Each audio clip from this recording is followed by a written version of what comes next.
And the last point about what good entrepreneurship policy is that it has to evolve with changes in the environment. The sorts of things we're talking about at OECD now are the mega trends, you know, of aging shift to a low carbon economy, robotisation and so on. So let's move on a slide. Now this is key because we need evaluation to answer this question. Does entrepreneurship policy work? And I've put in brackets to be gentler, you know, when does it work? Because you could, quite frankly, put the first question up, you know, does entrepreneurship policy work? There's the Stop Shame paper. Why encouraging more people to become entrepreneurs is bad public policy. There's an Astebro, Audrecht, Robinson paper, a call to arms that's essentially saying that when you review a range of Western world entrepreneurship policies, there's very little evidence that they have positive impacts. So, you know, and there are reasons to think that they might be right, because we know that startups have a very high failure rate. We know that startups have a high displacement rate when they're going into excess supply sectors. Not all entrepreneurship is innovative, but it's that innovation that policymakers were hoping that they would bring into the economy. So now I wanted to say, well, when does it? Maybe it does work in some cases. Then it's useful to divide between these three categories. Hard programs like financial assistance, grants, loans and so on, innovation vouchers maybe. Soft programs which provide advice and training and mentoring. Maybe the hard programs work and the soft programs don't work. Maybe. This is what evaluation has to try and tell us. Now, is it really the framework conditions that make the difference to the amount and quality of entrepreneurship? Just the taxation system, the extent to which it favours the employed or the self-employed. This can have big impacts, the immigration policy, the education policy. So evaluation ought to be trying to help us to understand where, by broad type of action. And then, of course, there are different target groups. So you could target your policy onto the startup rate. You could say what we're seeking is to increase the number of startups. You could instead focus on ambitious entrepreneurship and high growth, or high growth women entrepreneurs, the subject of the special issue of the ICSB. Or you could be taking a social inclusion approach to policy, where the objective is labour market attachment for disadvantaged groups. So I've got 2 points here. One point is that what you measure as an evaluator depends on the objective of the programme. And that again, we need information to tell us which of these broad types of policies is most effective. Let's move on. So I've been speaking about this, that the role of evaluation to validate whether the policy is effective, efficient and appropriate. And that gives us the basis to decide. There can't really be any other basis to decide on a policy. If you're coming from an OECD perspective, then it's effectiveness, efficiency and appropriateness. You use that to continue a program, to scale it up or to scale it down or to discontinue it. And if you do evaluation systematically across a portfolio, it helps you to get your policy mix right. And of course, you also want not just the impact, but the implementation issues.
you set up your program in such a way that you randomly, a lottery, put people into whether they're going to get the entrepreneurship support or not get it. And the difference is the impact of the program. So there's an opportunity to jump to the gold standard by doing RCTs. Now let's move on another one. I'd like to, bring it towards an ending. Some difficult issues for entrepreneurship policy evaluation. Should governments spend as much as they do on entrepreneurship policy? We're being asked to answer that question in this community, I think. And then, okay, which parts of entrepreneurship policy are those ones that can demonstrate effectiveness and efficiency?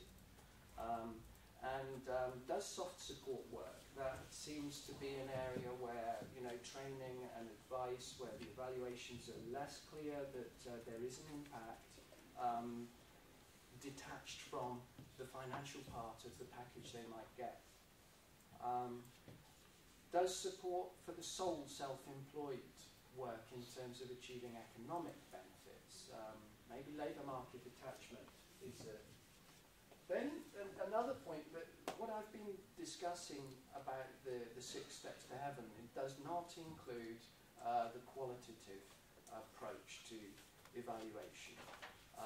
The stakeholder evaluation, realistic evaluation. There are these movements of qualitative evaluators, and they have a strong voice. Do we encourage and accept that type of evaluation? It's useful to give us information about the processes and about the program delivery, but our argument at OECD is you can't use that as evidence of impact. So qualitative can be a complement, but it can't replace quantitative evaluation. How do we assess packages holistically? Isn't this about the ecosystem that governments need to achieve an ecosystem that's reinforcing and the bottlenecks have been identified and addressed? But that means that assessing synergies, assessing systematically across the portfolio, and evaluators are just doing individual. What if the key influences on entrepreneurship are not within the remit of the industry ministry? What if what really makes the difference is taxation policy, education policy, immigration policy? Where does that leave the industry ministry? Would it then recognise that, be a lobby for taking entrepreneurship into account in these other policy areas? Then the last slide is that academics are increasingly the evaluators and providing us with this evidence base. So we need step 6 evaluations, quite a lot of it, and people to be thinking through these big questions when they do the evaluation. Thank you. Maybe one of you ask a question while I quickly switch slides, so you don't wait for me doing it. So who has a question for Jonathan? Mark. I was curious, you were mentioning the opportunity for RCTs. I'm wondering if you could give us a bit more detail. It's just a technical opportunity, or there's always been an opportunity for RCTs, but when we did the 2007 framework, we were looking for good quality evaluations. We didn't find many RCTs across the OECD, whereas now there's a few more. And we wish to update that 2007 framework in this next biennium. So there are more. And 12 years ago, there was a feeling that you often had voiced that you can't do RCTs because it's unethical. Because if you believed that you had a program that was going to support people to succeed in entrepreneurship, you should give it to everybody.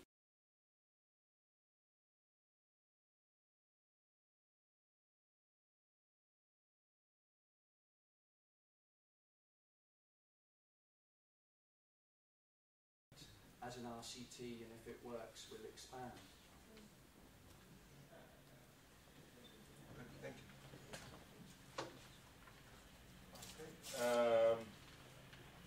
Next presenter is Chantaline. You're next. Okay. You're on the program.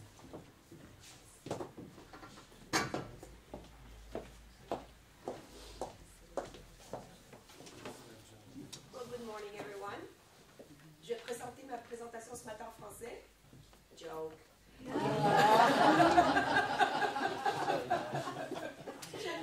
Yesterday with the jet lag, I kept speaking to everybody that speaks English and French, and they kept looking at me like, I'll try that one on you, sorry.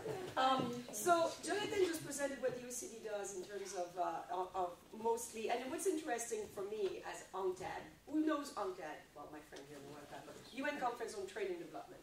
So we were created in 1964, so we have a competition this morning who's created first. And we were created by the developing countries to help them with their policies for development, especially in the areas of trade, investment, finance, technology, and entrepreneurship.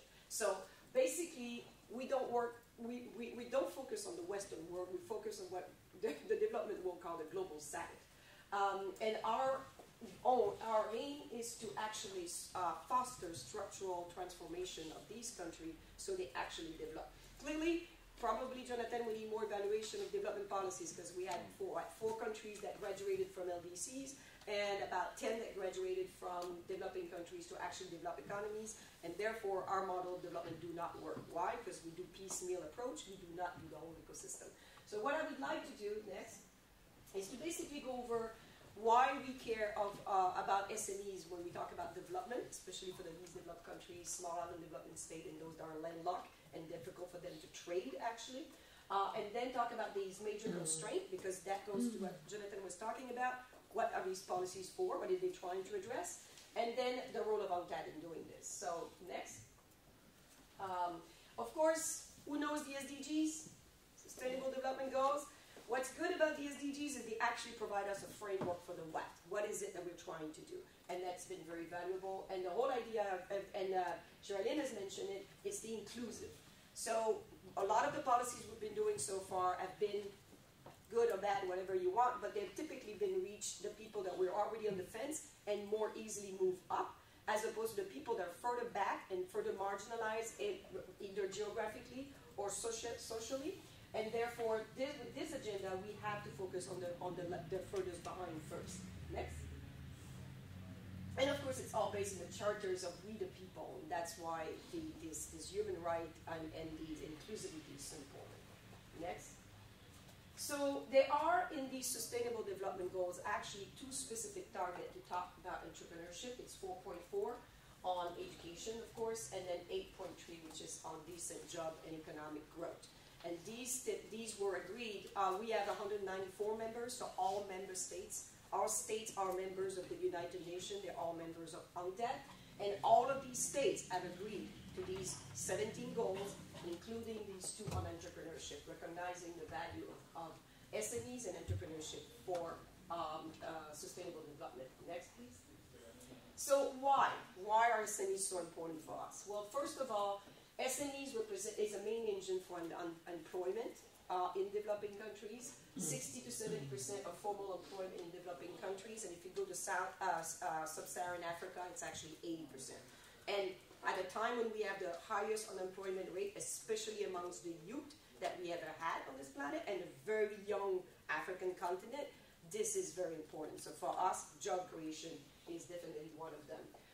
Of course, entrepreneurship also contributes directly to SDG 1, which is poverty alleviation, SDG 5, which is gender, SDG 8, decent growth, and SDG 9, industrialization, 11 is sustainable cities, and SDG 12 is sustainable consumption and production. So all of this, depending on the policy that you have, can be fostered through entrepreneurship. And as I mentioned, we see that as one of the best levers for the 600 million new jobs that needs to be created, mostly for the youth entering the job market in the next years. Yeah. So basically, and I have a report. Sorry. Can you hand me this report? And I don't have enough copies, but I will leave them with you. What we did last year, we have a policy framework to address this for developing countries. But last year, and actually with our friend with ICSB that actually provided comment, and Roberto and some others, we look at, in least developed countries, what is the role of entrepreneurship to actually foster structural transformation in the economy. And so the whole idea here is, okay, how does that work? Well, I don't know if you can see this. Entrepreneurship should actually increase your productive capacity, create innovation and growth, and then create this virtuous cycle. Then it should help you shift your resources from the low productivity to higher productivity activities, and then actually lead to sustainable development. That would be the perfect world. Next. But, of course, there's always a but. What are the major constraints? Next. And we'll go over those quickly, but lack of competitiveness of these enterprises in developing countries, excluding, and we're going to get to that, lack of affordable, reliable electricity, pretty difficult to be competitive.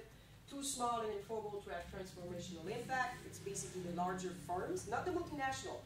Actually, the larger firm may create more jobs than the multinational, but it's very difficult to get to that larger firm size. Informality, increasing difficulty in joining regional and global value chain. That has been, the competitiveness is getting even stronger. Huge financial gap and digital divide in e-commerce, which is changing the whole landscape, as you all know. So next, I just want to quickly go over those.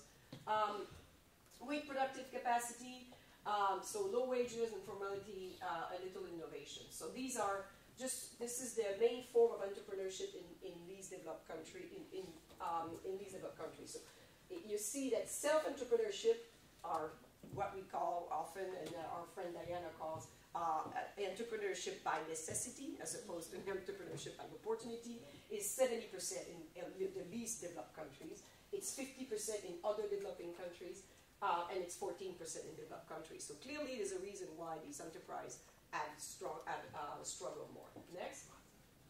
And as I mentioned, how can you compete with other firms if you have 42% of least developed countries firm actually have at least one major outbreak of outage of electricity during a month. And basically, we calculated that there's 10 outages per month lasting 5 hours each. And we calculate that 7% lost in revenue.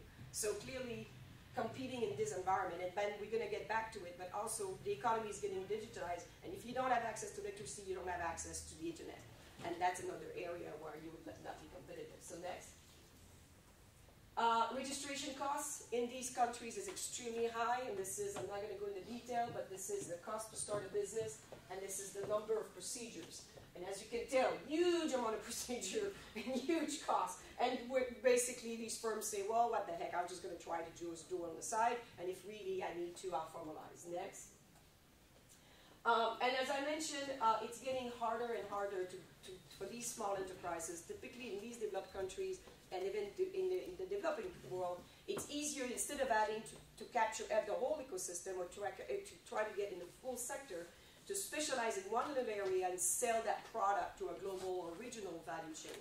But increasingly, even this is getting hard. So next.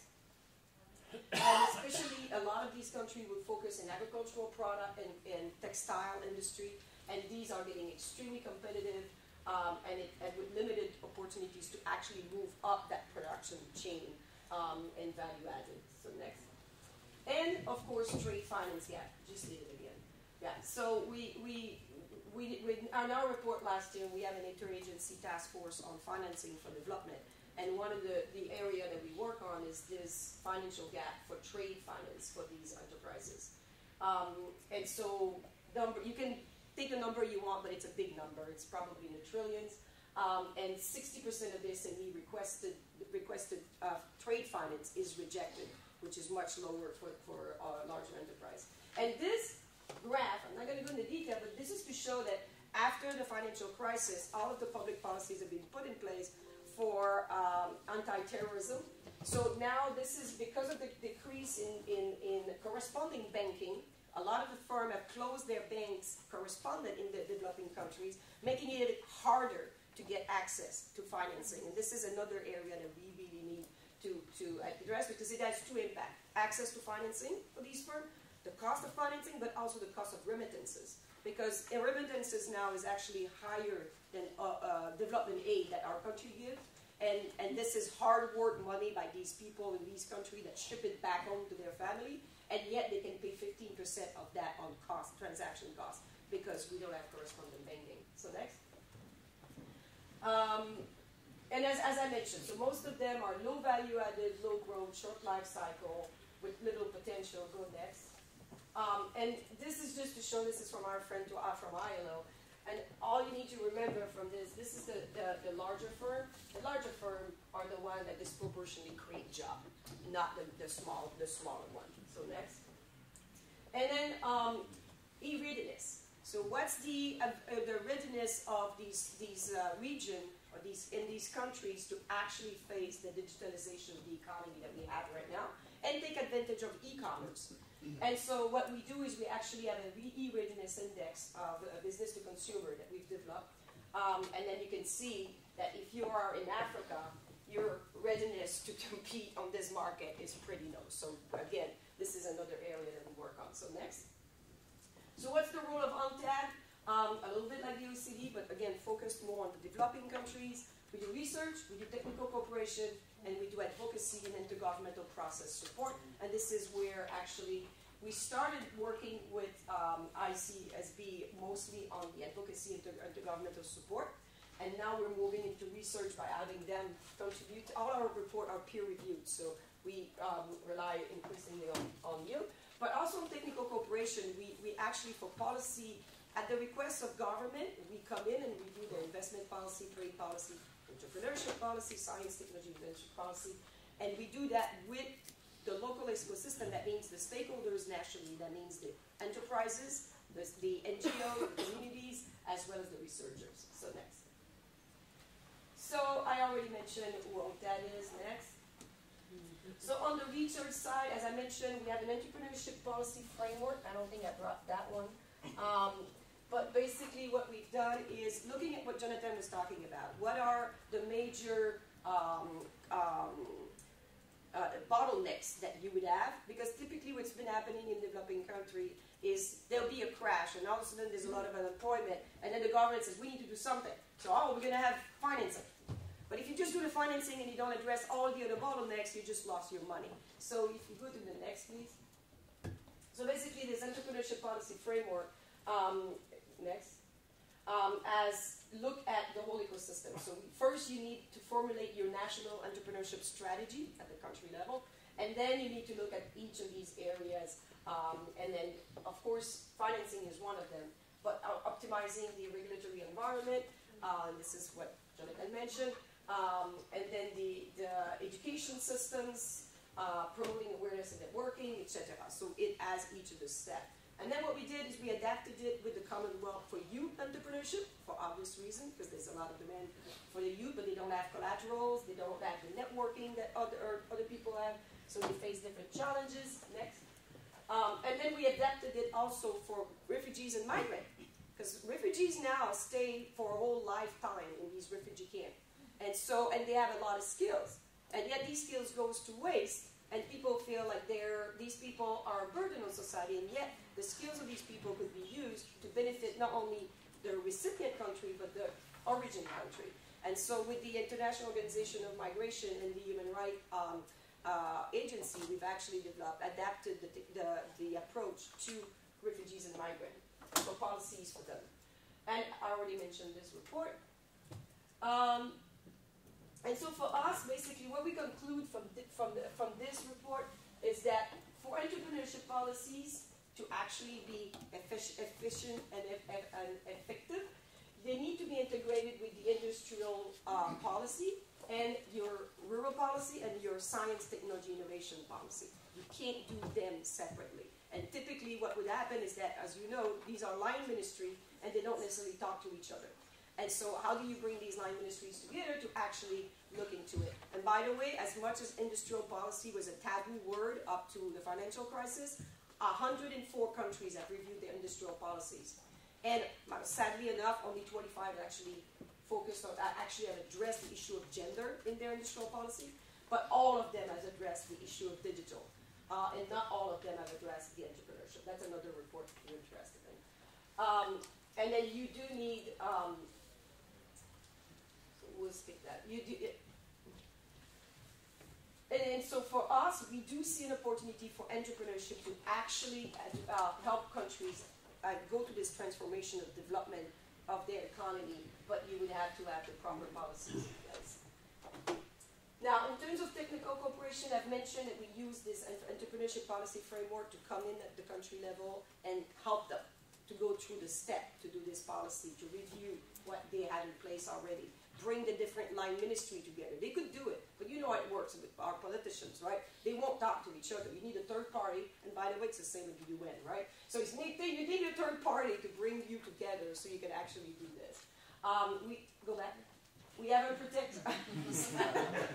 We have a protect centers implementation, and we'll get to that. So that's 43 entrepreneurship centers in 43 different countries. At the request of countries, where we have this program that we develop, transfer the knowledge and the program to the developing countries. We have an open competition for the institution that will host it, and then it's theirs to take. The business linkages program, so they're trying to help these small enterprises to connect to the regional and global value chain. Business facilitation, we'll go over that. And then an action plan for digital entrepreneurship to make these enterprises e-ready. STI policies, the science policy, the science and innovation policies reviews. And the e-founder, that's the Alibaba program. So we'll go into that quickly. Yep. So. Now I'm afraid. I know. He calls me and basically says, Jonathan, did you do this? Like, hi, man. So I can say go back. So the IPAG program, as I said, it is basically to enhance the ecosystem for entrepreneurship on the country. Next. And it's been in existence, starting in Argentina since 1988. I think you mentioned 1989 when it started, so it seems like it's consistent across the world. It's 1980 that it started. And basically now we have 470,000 graduates in 50 countries that came out of this program. So next. There's some delay, but it's coming. I will fix it. And of course, this is a stint, and these are the places where it is. And of course, there's way more demand than we have money for. So we just keep on trying to spread the good words. Now, the business linkages. This is what we find, and I mentioned the fact that it's getting harder to get into these global and regional value chains, especially now with trade protectionism. It's getting even harder. So we actually try to pick these companies that have potential in countries, an industry that have potential in these countries, and literally connect them to the regional and the global value chain, so they can have trading capacity. And we have programs in Argentina, Benin, Brazil, Mozambique, etc. And this is an example in Tanzania, so talking about evaluation, so what's the impact on, this is on the gross margin of the farmers that we've approached. Not sure on the counterfactual, so I'll get back to you, Jonathan, on that one. Maybe you do your homework. Next. And this is the business facilitation program. So this is about re-regulation, e-simplification, and e-registration. So the e-regulation is basically going through all the paperwork, all these procedures that you saw on that graph, and saying, you don't need all this, and we basically collapse it to about 10 of them. But usually we reduce by 80% the procedures. And then it's the e-simplification, we put it into online. And so at least if you are a company, you can actually know what are the procedures. And it's harder to take bribe from you because it's all online, you can pay it online. And the e-registration is basically everything is done online. No, there's nothing, you can just get it automatically. You apply and it gets done. And we do that with the State Department. Next.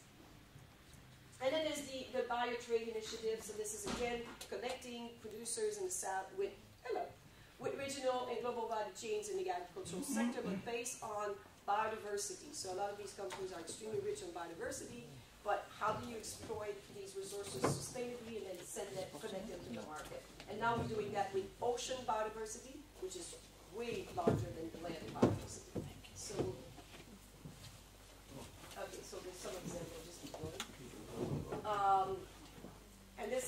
personal care, pharma, handicraft, etc. So next. And then there's this action plan. We have the e-commerce Africa Week. And we came up with the action plan for digital entrepreneurship. And what member states have agreed are these goals. These are the goals that they agreed to. So to connect 75% of the world, 65% in developing countries, you see those with high-speed internet, because otherwise they can't compete. And then the skills. So 60% should have minimum proficiency in sustainable digital skills. And we're way far from that. So on this, gender equality in STEM education, decreasing the cost of digital registration, electronic identity and signature, because a lot of the e-payment, secure e-payment is one of the major constraints, of course, for e-commerce in these countries, and so on. Next. These are our partners on E-Trade for All, which is a one-stop shop for these small enterprises that are looking for help to be able to do e-commerce. Next. Next. And these are our business partners. We have a business council that advise us on the steps for the e-commerce. Next. And then I already mentioned our science, tech, technology, innovation policies. I'm not going to go over those, but they're increasingly important. And then what we've done is, because entrepreneurship actually Alibaba, Jack Ma was a special advisor on youth and entrepreneurship to the UNCTAD for the last 2 years.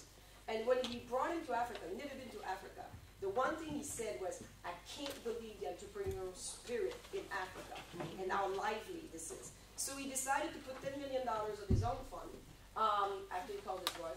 And basically, we have a process to identify, pretty serious process to identify top entrepreneurs, African entrepreneurs, and they actually get sent to Hangzhou at the Alibaba Business School to get trained. And what I would like to see with this group is to see, because once they get all this, and they already have their startup and their tech, and they're not all high-tech, but they're digital typically, with the other sectors there, how do we support them after that?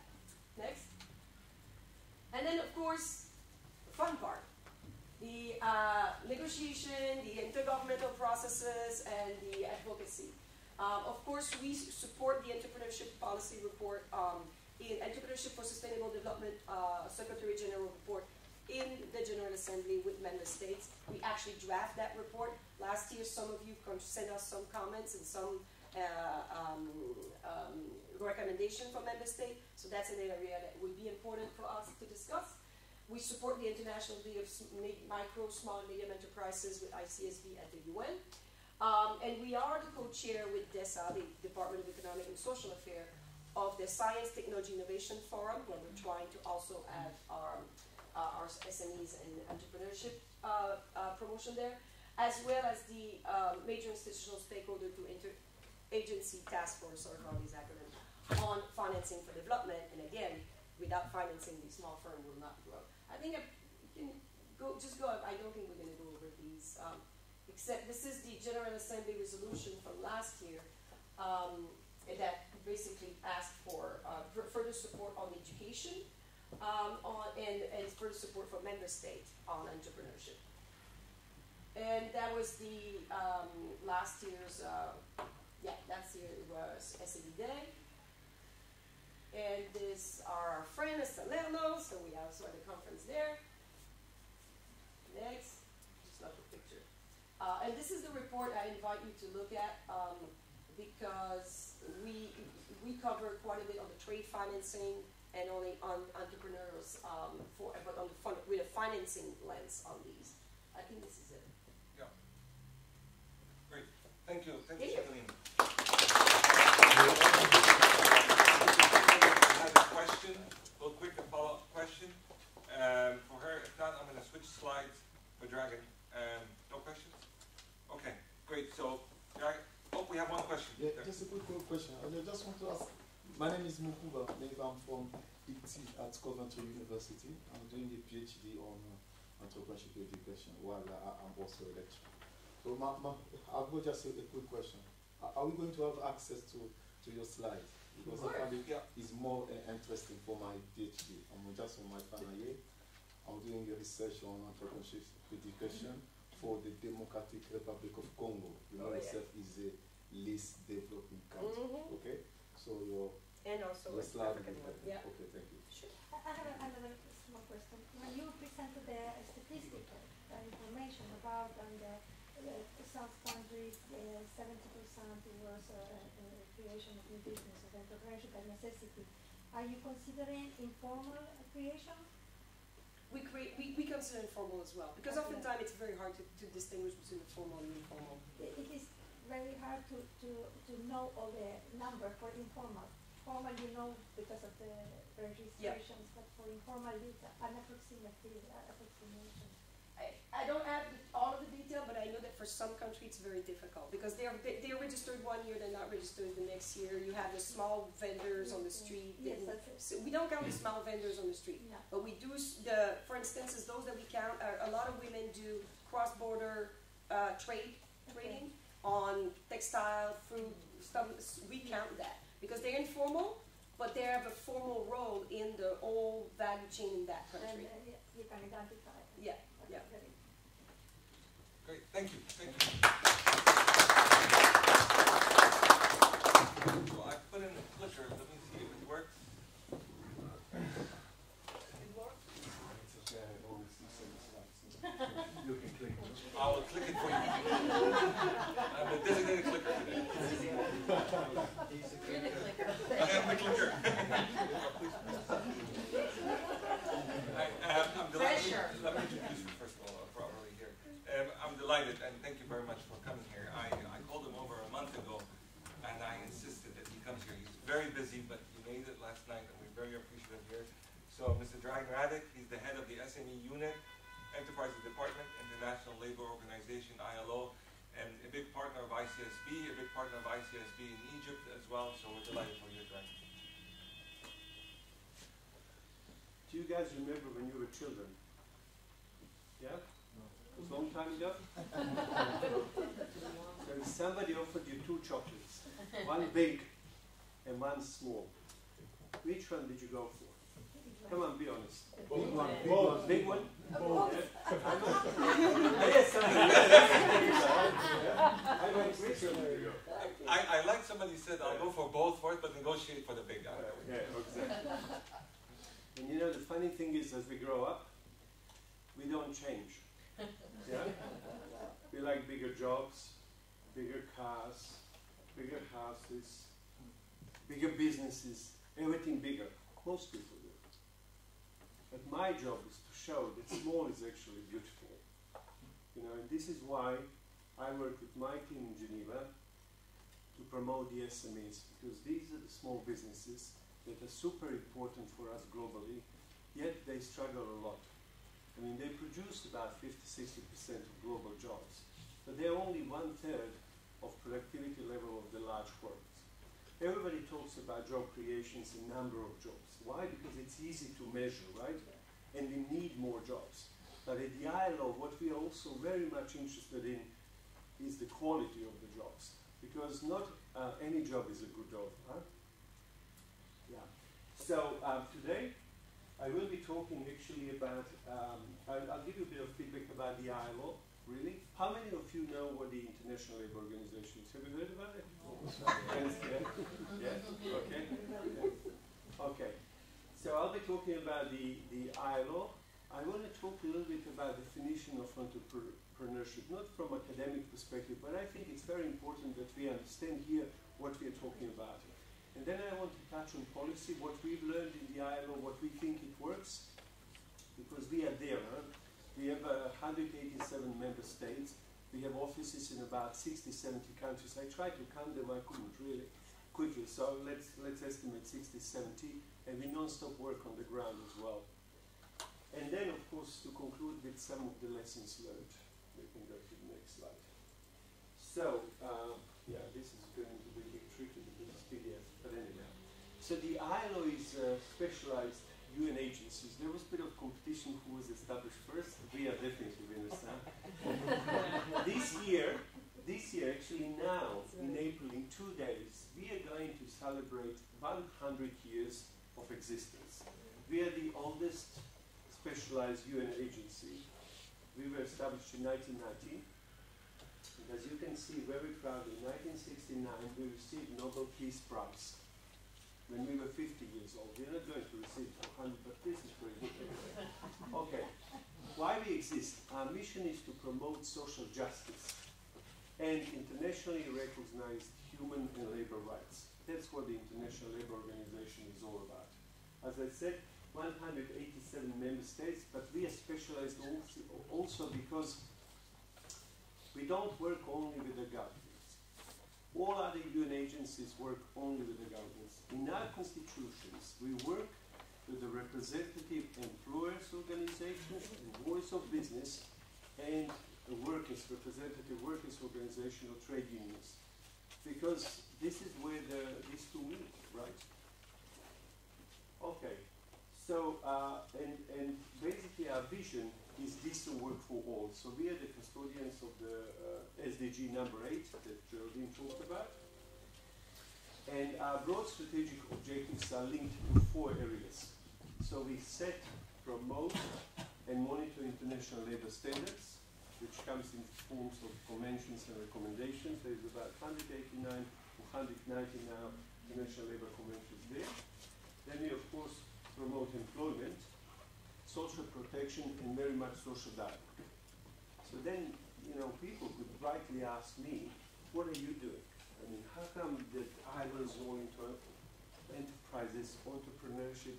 What is this? I mean, how does this fit? Next slide. Well, you know, our latest VESO report showed that there is at the moment 172 million unemployed people globally. We also did a bit of calculations for the SDG 2030 target, and we figured out that we need to create, not we, the world needs to create roughly around 400 million jobs in 12 years in order to reach SDGs targets for 2030. Huge, massive task. So who is creating jobs? Private sector, right? 9 out of 10 jobs globally are created by private sector. But private sector cannot create jobs if the environment is hostile to them, right? So what we are very much interested in the ILO, in Enterprise Department, is the creation of sustainable enterprises.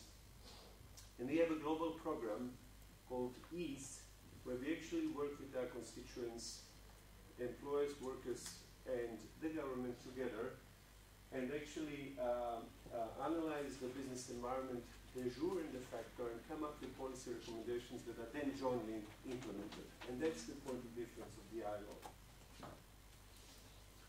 Okay, so in Enterprise Department we have more than 100 people. In my unit, this is the largest unit of the Enterprise Department. We have about 25 people in Geneva. This is where the head office is, that's where I work. And we have about 50, 60 people in the field. Next slide. Now this is the interesting one. I mean, I'm not going to have here ideological debates about what is entrepreneurship, but you know, the definition is really important because if you listen to Heisenberg, and he's a famous professor who came up with the productivity ecosystem that everybody talks about now, you will hear only opportunity, opportunity, drive, drive, opportunity, right? That's what entrepreneurship is for some people. We at the ILO believe differently. We believe that entrepreneurship is both necessity and opportunity, right? Because how are you going to help 2 billion people that are now working in informal economy? How are you going to transition from informality to formality if you just see it's only opportunity, right? So we really want to reach also those that are disadvantaged.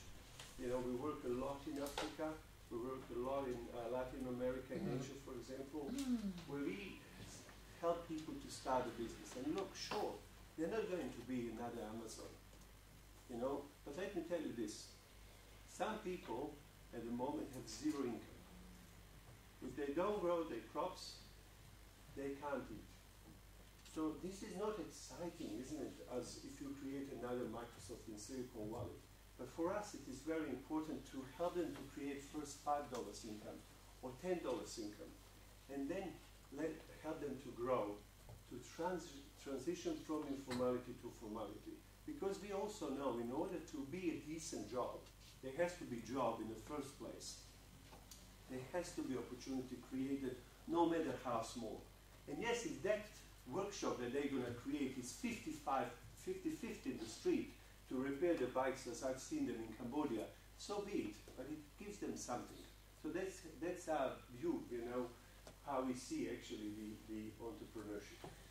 Now, one problem that we see quite often, and I've been working in the island now for 10 years, I've been in the field, so only last year I came to Geneva. So I can speak from experience. I spent 4 years in Asia, in Bangkok, working Southeast Asia, and 6 years in Budapest, in Hungary, covering the Eastern Europe. So my job was to build the capacity of employers' organization. I come from the private sector. So one thing that we really struggled in, for example, take Eastern Europe, it's closer to us, look at Balkans. It's the negative connotations on entrepreneurship. Why?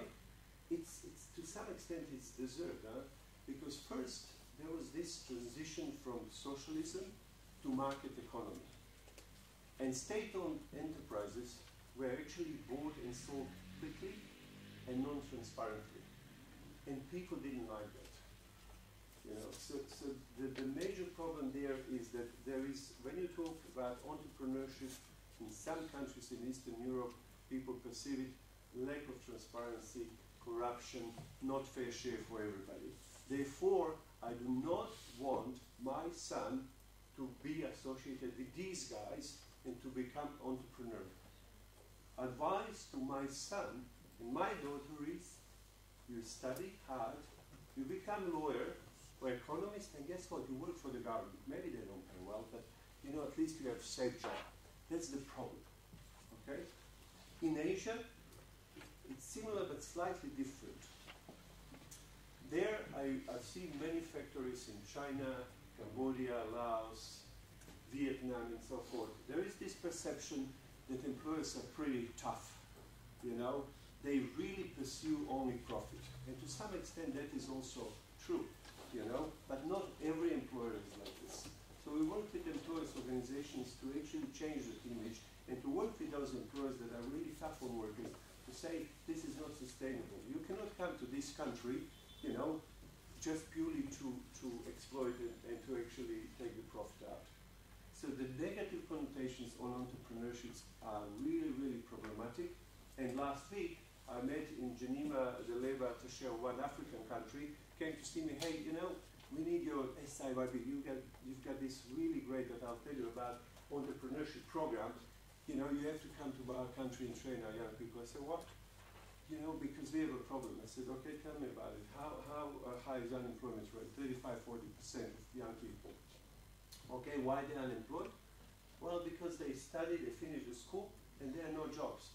Exactly because the parents are telling them, go and study, go and finish the school. Nobody is telling them, entrepreneurship is actually cool. There's nothing wrong with it. So why would we then go and spend time with a good program to train those people when they don't believe in it? It doesn't make sense. And that's why there is way of entrepreneurship practices that I'll be talking about. Okay, so the next slide, please. We go to these, I struggled to, I was going to come up with top 5 because 5 is better, top 5, top 6, but anyway, I settled on top 6, my view, my understanding what it could be, when it comes to really policies, what work, what we see in practice, what I've seen in my time. Okay, I think the OECD colleague also talked about it, the clear policy objective, what is it, if you say, yes, we're going to have entrepreneurship policy, it's so good, what is it that you want to achieve? Do you have a problem with unemployment, with young people, so that's why you're pursuing that? Or you want to become another Israel or Ireland, dynamic, attractive, opportunistic country, investors coming? You have to be very, very clear what is it that you want to do. The other one is strong vision, determination from the government, commitment and patience. Why patience? Because success takes time. You cannot overnight transform ex-socialist country like Yugoslavia into suddenly one of the most entrepreneurial countries. It's the mindset that you have to change. And changing of mindset, it takes time. In China, we helped actually Chinese government to record the show in Cambodia. Also, it's like a movie, where we promote entrepreneurship. They're real actors. It's like a Netflix. People get hooked in and they watch and they can see, hey, this is actually not bad to become entrepreneurial. So this patience that it takes time. You have to understand this, and it's also complicated. I'm also a New Zealander. I spent 12 years in New Zealand in private sector. In New Zealand, we have a Ministry for Business. I love it. Look at how many countries in the world have Ministry for Business, right? But even that is not good enough, because one Ministry for Business or entrepreneurship cannot solve the problem of entrepreneurship, because everything is interlinked. You have to fix the trade policy, you have to fix fiscal policies, access to finance. What about regional policy? It's labor policy, gender policies. Everything has to go in. And that's very, very difficult, because Geraldine said, yes, in the UN, we are trying to align ourselves. Even in our unit, I have 3 teams. I don't want them to work in silos. So even there, with 25 people, sometimes it's challenging, hey, what are we doing here? So it's a big challenge how to do that. I mean, holistic, we go big, yes, okay, sure. I mean, holistic and ecosystem that people talk about, and many organizations absolutely right, enabling business environment, support services, culture, we talked about it. The thing is that there is no silver bullet. The thing is that you have to do it all at once. And this is that coordination and time. This is a difficult part, and this is costly also. And how long the governments last? Usually, what's the election term? 4 years, 5 years? You have to rush. You have to show the results. You promise something. Well, the window is quite small. You have to coordinate all this. Now, this is also a tricky one. Market segmentation, target audience. Yeah, one size doesn't fit all. You have a refugee crisis. I mean, we have about 5 million refugees now in Turkey, for example. Your policies suddenly shift. You have to deal with this. And then, targeting women, and we have special programs for women, targeting young people, targeting silver economy. I'm getting this silver economy. Those people that are going to finish, and then suddenly, I mean, in Europe, for example, there's a bit of money. Huh? They retire at age 60. They said, hey, why wouldn't I start my business? So this is different target market, different angles. Well, you have to do that. You have to segment the market. Coming from the ILO, you would expect me to say this, and also coming from employers' side, bringing social partners on board. Tell me this, how can government figure out business environment when they don't know about business? Yeah? I mean, they should know how to govern the country. That's what their business is about, but they don't know about the business. So if you do not bring business voice on board, representative employers, business organization that would bring that angle, then you won't get your business environment right. So that's the issue. And then also measuring KPIs and saying transparently in advance what they are. Not retrospectively, we achieved this, this, and this when you look at it back. But in advance, like in Ireland, they said, look, in 12 months' time, we want to see, 25% more startups, 25% increased arrival rate, and independent evaluation. Did it work at the end? So our colleagues talked about it. Okay, I'm getting there. Next slide, please. Okay, so in practice, ILO experience, yes. So basically enabling environment, I talked about it, super important as a chapeau, very important to bring social partners on board to figure it out with the government together, and then it works, What is challenging for us, ILO is wrongly perceived that we work only with the Ministry of Labor. Ministry of Labor, no offense, tends to be the weakest ministry in every government, And that is the problem for us. So when we start on the chapeau, when we work with the business environment, I don't want to work only with the Ministry of Labor because, business environment is much more complex. We talk about 17 conditions in the ILO business. environment. So we need to bring other ministries on board. So this is a bit challenging, but it works. We also, in particular, work on women entrepreneurship assessment and the environment there. For example, in Tanzania, you know, this is completely an example. When you bring the business on board and social partners, we managed to amend the act, or to make the government to amend this National Procurement Act. Now the quota is 30% of those that they call it special groups, mainly women basically, young people as well. They have to be seen or dare to actually publicly procure and to win these contracts. Okay, then when you go level below, the meso level, this is a bit tricky, you know. The government is trying to provide BDS services. I say trying because sometimes it's successful, but usually it's not very successful because there is no flexibility. This is what we have. This is what we give you, you know. It's usually supply driven, you know, and it's not innovative. So we think the best is to combine business services provided by government with the private sector. If you have only private sector, this is purely profit driven. I'm there for you while the music is lasting, while the project is paying. Project's gone, music stops, everything stops, right? And with that, if you have only private sectors providing these services, how do you reach the really disadvantaged groups? They can't pay. So you are not actually, so you have to have a mixture of both. This is what we learned. SIYB, ta-da, a bit of self-promotion here. Start Improve Your Business. It's really, we think, the largest global entrepreneurship program. We've implemented it in over 100 countries. We have around 65,000 trainers globally, 300 master trainers. Our biggest success is China. In China, we actually worked with Chinese government for 7 years, and they said to us, stop in 2007, thank you very much, we'll take over from here. We're going to make this program our program. Every single Chinese person who is unemployed, before they get benefit, will go through SIYB. So, guess what? We trained, they trained with our program, in 5 years, 10 million people. In China, that's nothing. 10 million people. It's amazing, you know.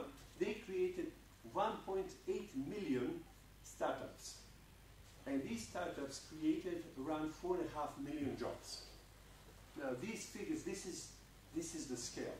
This is what China does. Huh? Okay, and then what I don't see very well, innovation. One problem we have really is this, and I'll talk in my next slide, how do you reach sustainability and scale this music? The music class, there is a scale, a stop, So we try different things. So one thing what we did was actually to try to set up the Guinness record, where we decided to train at one time, in one place, more than 3,000 young entrepreneurs in Cambodia. The methodology we did was actually activity-based learning. We had the drones flying around. It's on YouTube, you can see, and we succeeded. You know, the judges came from Guinness. It's very complicated. But anyway, this is the point is that what do you do when you don't have trainers, when you can't pay them? How do you actually promote entrepreneurship? How do you promote entrepreneurship in a small village? People say, yeah, you know, IT. Well, guess what? They don't have maybe even electricity, let alone internet. So it doesn't work.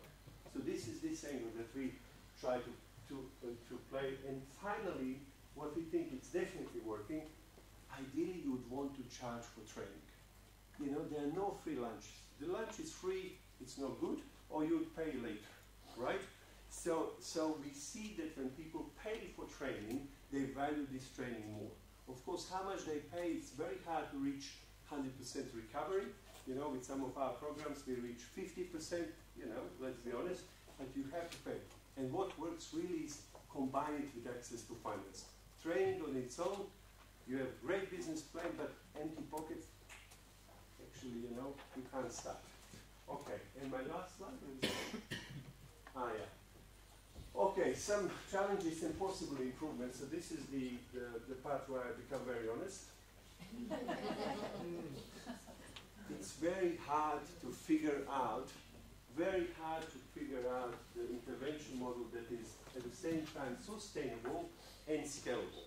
You know, again, projects are there. It's fantastic. We all, you know, bid and run for projects. We get money. We implement it. It's all in good faith. We make the difference. But you know, in a country of I don't know, 500 million people, you train 5 million. It's still good. But you know, it's like, where is the scale? You know, you train 500 SMEs in a country where there is 300,000 or 3 million. This is problem. The scale and sustainability. What goes? What happens when we go out? We, meaning UN, any agency, any provider. It's a really, really big challenge how to achieve this. Now, the challenge is also to identify right actors in the country. We were very lucky with China. But even the Chinese are telling us now, this is the Ministry of Human Resources, they said, we've got a problem. We went big on a scale, but we are losing the quality. You know, how can you control the quality with 50,000 trainers when you're training 10 million people in 5 years? You know, so this is this tricky bit of quality versus scale, and also finding the right partner with a good capacity, with a will. Because when you leave, you have created something that's working for the country. Maybe you've adjusted especially for that country. But once you leave, if they don't pick it up, if this is one of the next project, it's like, you know, published book. Here's another report, here's another report. You put them on a bookshelf. It's how do they stand out? You have to really create something that would be there as a legacy after you leave. Market segmentation, this is what I would love to do. I'll tell you, it's very problematic because, well, you know, on the one hand, they say there is no silver bullet, but on the other hand, how can you create so many different products and have a global reach? You know, you have a product for youth, you know, you have a product for women, you have a product for refugees and refugee livelihood, you have a product for silver economy. Who's going to pay for all this? You know, we have a global program that's translated in 40 or 50 languages. I change one page. You know, I bring digitalization angle. I'm talking to your colleagues, by the way. We want to go bigger on that. We have to. You know, it's mega cost translating this in 40 languages. It's really, you know, challenging. How do you actually reach this? And yet, better use of technology. Admit we have to get better in the ILO as well. It is how you reach, but also to figure it out. What does it mean, digital skills? I'm just trying still to actually figure it out myself. You know. Because when I talk digital skills, people in the ILO think we're going to start training people in programming in C++. No way, Jose. I mean, we're not going to go there. You know. So these are some of the challenges. I think that's it, isn't it? There's no more slides. Yeah? No, that's it. Thanks God. Okay, that's good. Thank you very much.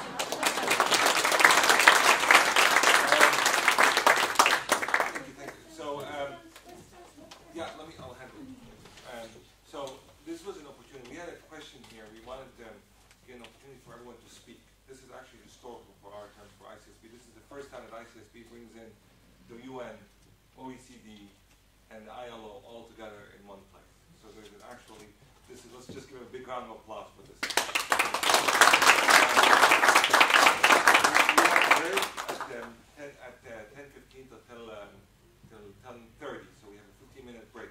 So I didn't want to ask questions now. I want people to go on break. But before we do this, Lucia, Lucia, please come up. I want you to welcome everybody. Will you welcome everybody again? Yes, and then I'll tell you a little bit about Lucia. Go ahead. Yeah, indeed, I'm sorry. I couldn't be at the very opening of the meeting, but I think arrived at the best moment because I was fascinated by the presentations I heard from UNCTAD, ILO, and I'm sure that my colleague John also provided a very interesting presentation. I think this, as Ayman said, is a wonderful opportunity. First of all, for us, OECD, to meet actually ICSB members, because ICSB has been a long-term observer now to the Working Party on SMEs and Entrepreneurship of the OECD. So we have enjoyed a lot participation, we benefited from participation, but we didn't have up to now the opportunity, in fact, to meet those that make up this very lively network. So this is a fantastic opportunity. I know that you have a very rich program, and we are very happy that this program will end tomorrow afternoon with a special session at the OECD, where the network of researchers, academics, international organizations will have also the opportunity to exchange views with some policymakers that make up the working group of the OECD on SMEs and entrepreneurship. So we look forward to this further opportunity tomorrow afternoon, and I wish you all, in the meanwhile, a very successful and interesting exchange over this day. Thanks. Thanks so much. Two more comments. You should have received an email from OECD about security passes tomorrow. If you did not, come see me. We'll make sure that we get it out to you again to make sure that you go through security. That's number one. Number two, Ahmed Osman has updated me that we should actually be tweeting. Right? What's the tweet? ICSB in Paris. Right? Which is a very nice tweet. ICSB in Paris. So please tweet here. With that, I want to thank all our presenters here. There was a Q&A session, but we can do this over tea or coffee. Maybe walk out and stretch, and we'll be back here at 10:30. Thank you very much, Dragan, Chantaline, Jonathan. Thank you very much.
Migrant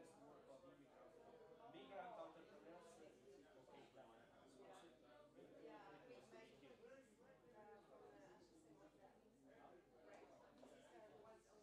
They must be this one.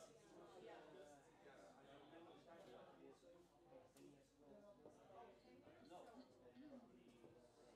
Salvatore, I can give you the jacket here, and then I have your presentation. No.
don't know. You should look at it. Oh, thank you.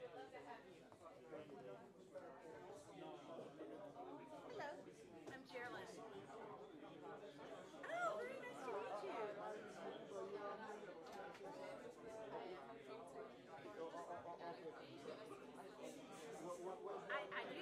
I do know, I worked with the Institute for Business Studies. I work with IBS, the business school, and they're, I mean, I'm in Moscow. Yes. So, but I worked with your center before, years ago. Yeah, Victor, yes, years ago, yes. Okay, yes. Oh, I didn't know that, okay.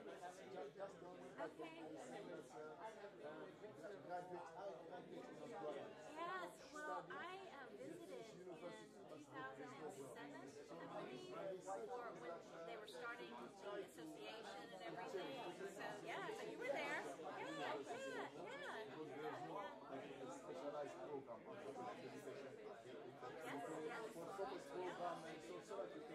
Yeah. Actually, I was in Moscow in 2017 visiting IBS, which is the business school, and I had lunch with Yuri because, and it was wonderful to see him. I had not seen him in many years, and so we tried to involve him. He's serving on the ICSB 2030 committee right now, and so we saw Daniel. Yeah, okay, so so he was in the U.S. In January for the USASB. Yeah, US USASB. Yeah. And because I know there were other representatives there. So it's wonderful to see you. I'm glad you're here. Are you coming to Cairo? Are you going to come to Cairo? June? ICSB 2019. It's in Cairo. No. Yeah, maybe. Okay. Wonderful to see you. I'll see you later.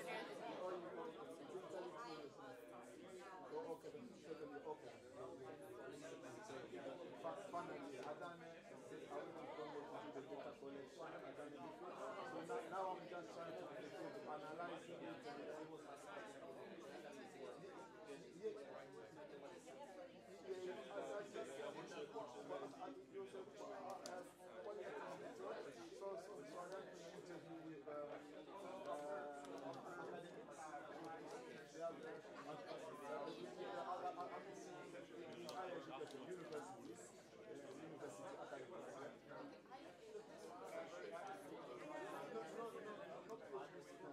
I mean that the people who run universities, like the lecturer or the director of the university, government side as well, as an entrepreneur also, and then business people, so business organization. Because I'm trying to find out what if we can create an ecosystem to try to help that entrepreneurship education so that we can work together, government, financial sector, business side, university.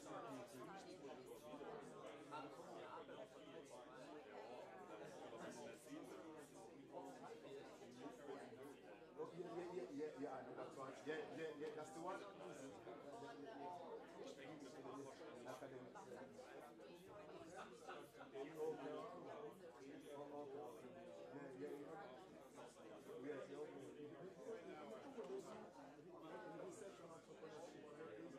research center.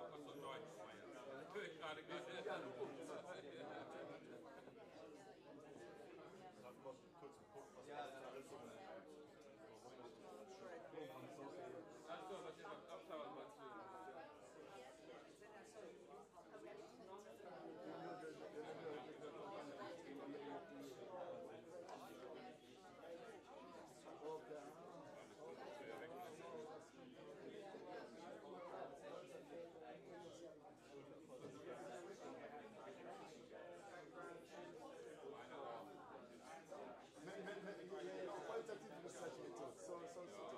So that's why I just interview and for today. I didn't want to use a quantitative, just qualitative, so that because the research is exploratory, so you just to explore. So it's better to have qualitative approach. So that's sort of that's the next step.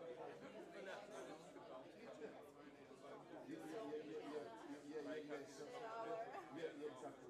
So I think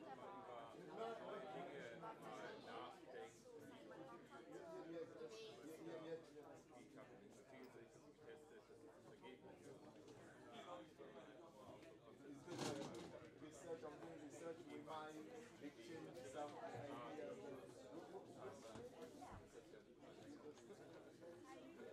Can we all have a seat, everyone, please? So you are from university? yes. You doing research as well? Or? Yes,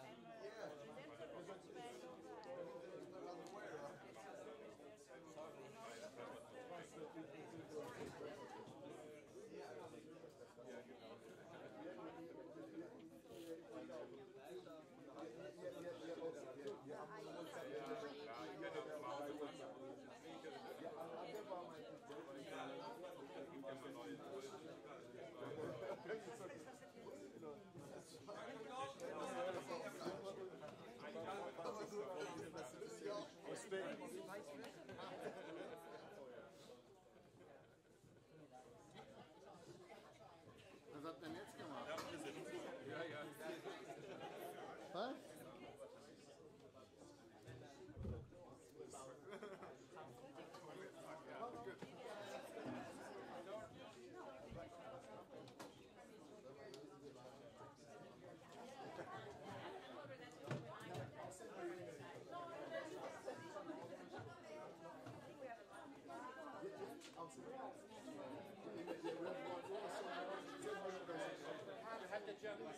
Yeah, I want to fly out.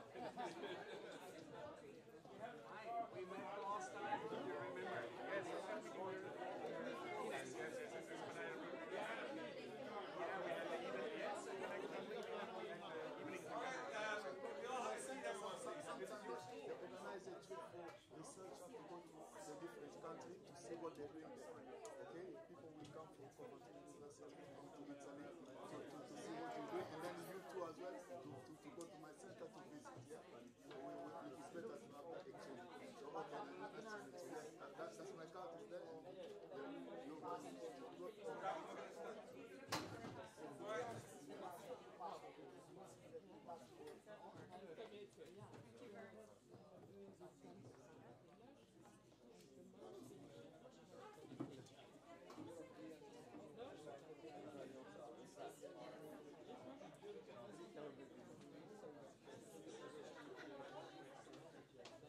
All right.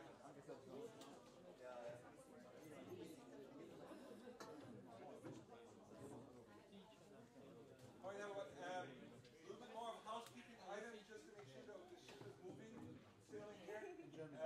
First of all, all right, so I'm going to tell you. I don't want to upset them. All right, first of all, there's a couple of introductions I have to do here. So we have.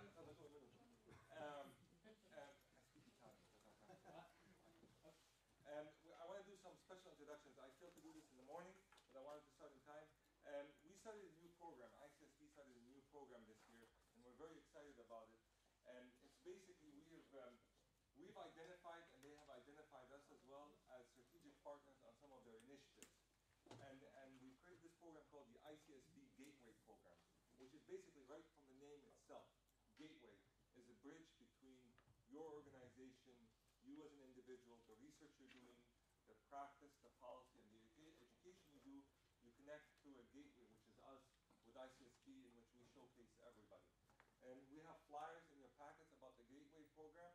It's a nice way of streamlining communication with you. It's also a very nice way for Geraldine to call me up and say, Ayman, I need a gateway partner for this. Ayman, I need a gateway speaker for this, which I roll up the Rolodex and I say, we have so-and-so, we have so-and-so. So I have identified some individuals here that I want to recognize as being the inaugural gateway program, and when I just present them, just raise your hand so they know who you are and you know who they are. And Ahmed Osman is a gateway partner. Raise your hand. And Rico, raise your hand, is a gateway partner. Jabal is a gateway partner. Ines is a gateway partner. Adnan, his work, right? Roberto is a gateway partner. Hartman is a gateway partner.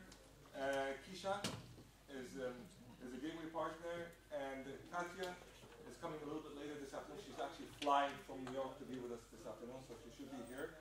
So I'm delighted for all of those to be gateway partners. Let's give them a big round of applause, everybody. Not only that we put them to work, we actually ask them for money as well. What a deal with that here. But this is, I'm really excited about this session. And I'm really excited because Geraldine set the stage this morning, and she mentioned that we have a brand new journal coming out, which we'll discuss a little bit this afternoon here. But I've been privileged to work with him. He's been a mentor to me. He's been past president of ICSB, and he's been a dean, a professor, a business owner. He's been everything, and he's the only one wearing a bow tie in Paris here. But he is just a fantastic person here. Jeff Alves, Dr. Jeff Alves will be moderating this session, and he'll take it over in a minute. But I'm also delighted here as well to introduce our newest colleague, Martin, chair of the Working Party of OECD. He'll be hosting a session like this, but with how many country delegates coming in 2 days? Over 100. Almost 100. He'll be hosting a session like this.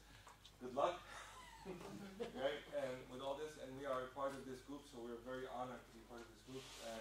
And I think this is going to be fascinating for Wednesday and Thursday sessions with OECD as well. And he's here to give you a broad perspective. He also knows our gateway partner, Rico, as well. So you know each other. See how small world it is. So that's fascinating here. The last introduction, and this is very important here. I met Salvatore Zucchini almost 5 years ago. And he was the chair of the Working Party that Martin now is chairing. And the first time I heard him speak, this is what I said. Holy moly. That's the first thing, or the Italian mio Dio. Right? He is just an incredible person to take these reports and blow them up in terms of impact, research methodology, language, long-term thinking, short-term insights. It's incredible what he does with these reports. So when we had this session here, when we had this session here, I told my colleague Roberto, I said, I'm calling Salvatore, he needs to come here, and we're going to give him the floor to present. We just heard this morning about the impact of policy. I want you to listen to what he has to say about this. And he's going to show you some dynamic numbers. You are in for an absolute treat here. And then Martin's going to come right after this and tell you what this all means in terms of OECD. And Jonathan is witness to all of this because he comes to these sessions as well. So I'll leave it to Jeff to manage this really combustible session. Thank you. Thank you, Emmett. There's a reason I'm sitting between these two gentlemen. This is going to prove to be a fascinating session, I think. I've had a chance to preview Salvatore's slides, and it's he's going to get into it. He's going to get into it. And Martin, as Iman said, is the chairman of the Working Party, and so he's going to provide a balancing perspective. Lucia is not going to be with us. She had to run back to OECD for a committee meeting, and we all know what committee meetings are like, so that's what it is. So I'm not going to take up much time. We will have plenty of time for interaction, questions and answers. Well, we might. It depends upon how long you take. You're on. Okay, I will start by thanking Jeff and thanking Eamon. After your kind words, I did not know whether I should walk out and disappear. Anyway, we are going to deal with an intersection, as it's written in the program, an intersection between policy, research, and practice. And thinking about this subject, I thought that the only way to address this subject is to deal with innovation and factors leading to wide disparities in innovation across countries, regions, firms, and sectors. And the reason why I think innovation is so important is because it lies at the roots of the prolonged economic slowdown that we have seen in many countries, particularly in the European Union and in the Euro area. Of course, I'm not saying that all the roots are in innovation, but behind this economic slowdown, there is a dramatic slowdown in productivity, labor productivity, that affects many economies, including the United States, if you consider it on a let's say, secular trend after the Second World War. Now, SMEs are part and parcel of this negative trend, but structural factors and government policies also play a significant role. In light of this, I will focus my presentation on three aspects. First, SME concentration in the low innovation and low productivity and of the enterprise distribution. Second, issues affecting innovation performance of a country. And third, the pitfalls or shortcomings of innovation policies that have been pursued in OECD countries for many years. Of course, I am focusing mostly on advanced economies that have experienced an economic slowdown, because if I were to deal with developing countries, then I would have to say a number of additional things, not different but additional things.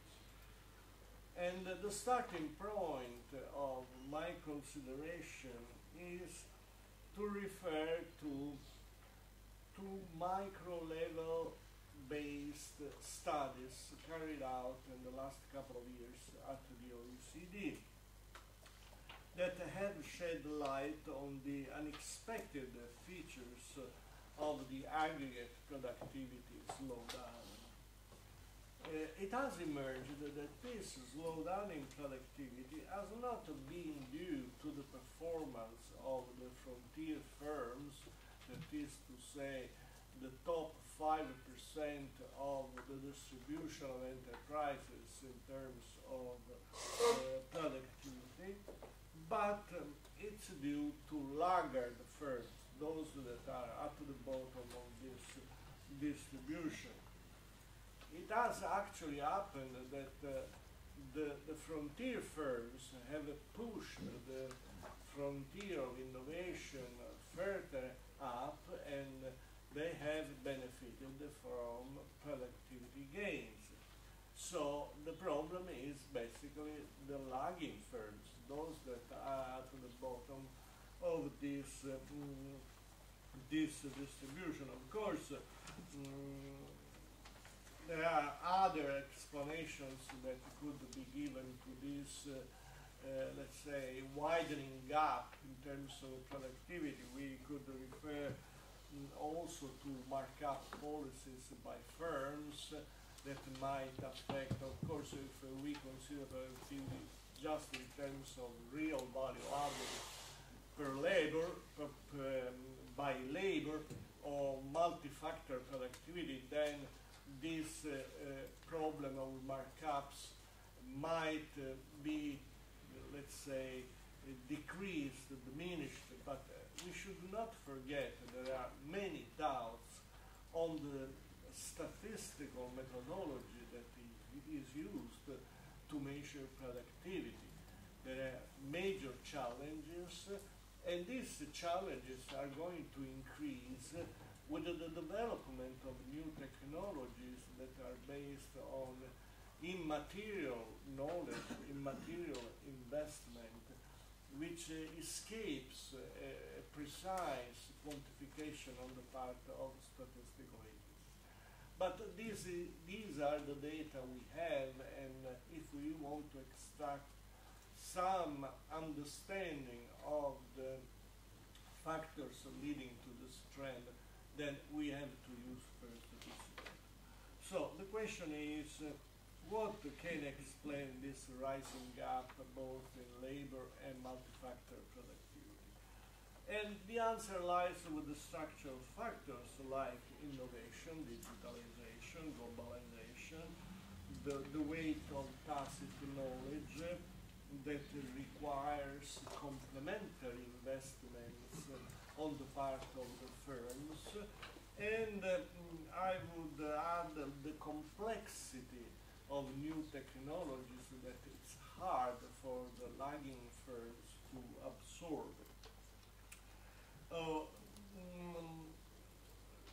We have a couple of other factors that play into this. We have seen that the lagging economies, particularly those that are really at the bottom of this distribution, are those that work, act, perform in sectors where there is less competition, and also where regulation is very heavy, and therefore this has something for explaining the result that we see. Now, in these patterns, we have also to consider size, and we see that the top performers are mostly large enterprises. The bottom performers are the small and micro firms. Frontier firms have higher revenues and employment. I don't know whether I can show I don't have a remote control, but I have a series of diagrams. And, I have a clicker for you. Oh, but I have to skip at least 8 of them. Okay. We've got all that, right? Okay. This is the widening gap that we see between the frontier and the lagging. This can be seen on a sectoral basis. You see that there are differences in sectors, and here there are quantitative data that show this result, and this is the labor productivity by firm size. That's exactly what I was referring to. So the conclusion of these econometric studies and tests is clearly that there has been an increasing failure in the fusion of innovation and best practices from the most productive firms to the mass of lagging behind the firms. And the message that comes out is clearly that size, firm size, matters, and matters a lot. The mass of laggards is made out of small firms operating in sectors and or areas that are less open to market competition. I don't want to give you a one-sided, let's say, explanation of this phenomenon. There are also other types of small firms with low productivity. And in this category, we have to include those firms that serve local markets and that are not likely to pursue a strategy of growth in the volume of their revenues and in investment. These are often called family businesses that have a very, let's say, narrow dimension and narrow market scope. scope, but there are also young firms that are in the early stages of their activity, and so they have not built up enough scale to develop, but they are still on the learning curve, and they, as a statistical phenomenon rather than anything else, show a lower productivity. Now, this heterogeneity of SMEs' characteristics calls for different policy responses.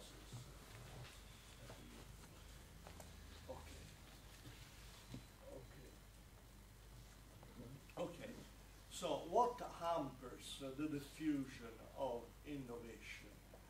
There are a number of barriers, but they affect countries and sectors to a different extent. I would decompose these barriers into certain, let's say, components that allow me to, let's say, to analyze in depth the extent of these barriers. And I would start from demand of innovation. Demand of innovation by firms. We often find that there is a kind of system inertia due to entrenched habits, lack of information, bias towards existing technologies and approaches. On the supply side, the supply of innovation, we see that there is a large depository of new knowledge in universities and public research centers that have not yet found their way into, let's say, products or business applications. Then there is the funding problem, which represents hard constraints. Then the transmission of knowledge from producers to users, which is the weakest link. There is a low propensity on the part of firms to cooperate, collaborate with universities and outside research centers, or to enter into teams, groups of firms to carry out innovative projects. I would say also, as I referred before, that new technologies are hard to absorb. Why they are hard? Because they require skills from management to blue-collar workers that are not there for SMEs. They require efficient financial institutions and infrastructures, advanced infrastructure. And small and innovative firms don't have the resources to invest in all this. So government policy is called to address these market failures together with the business community.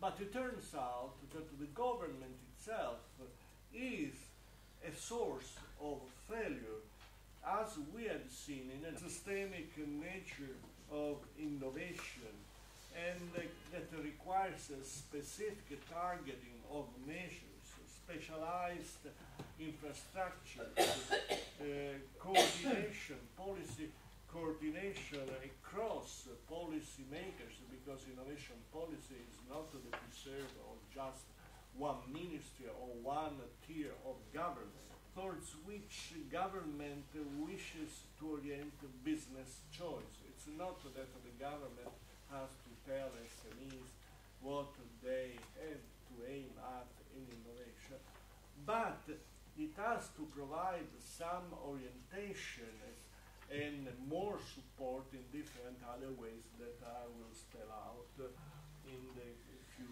more minutes I have. The usual approach that we see across countries is given by spot measures aimed at addressing individual weaknesses that are thought to be most important in a given moment in time.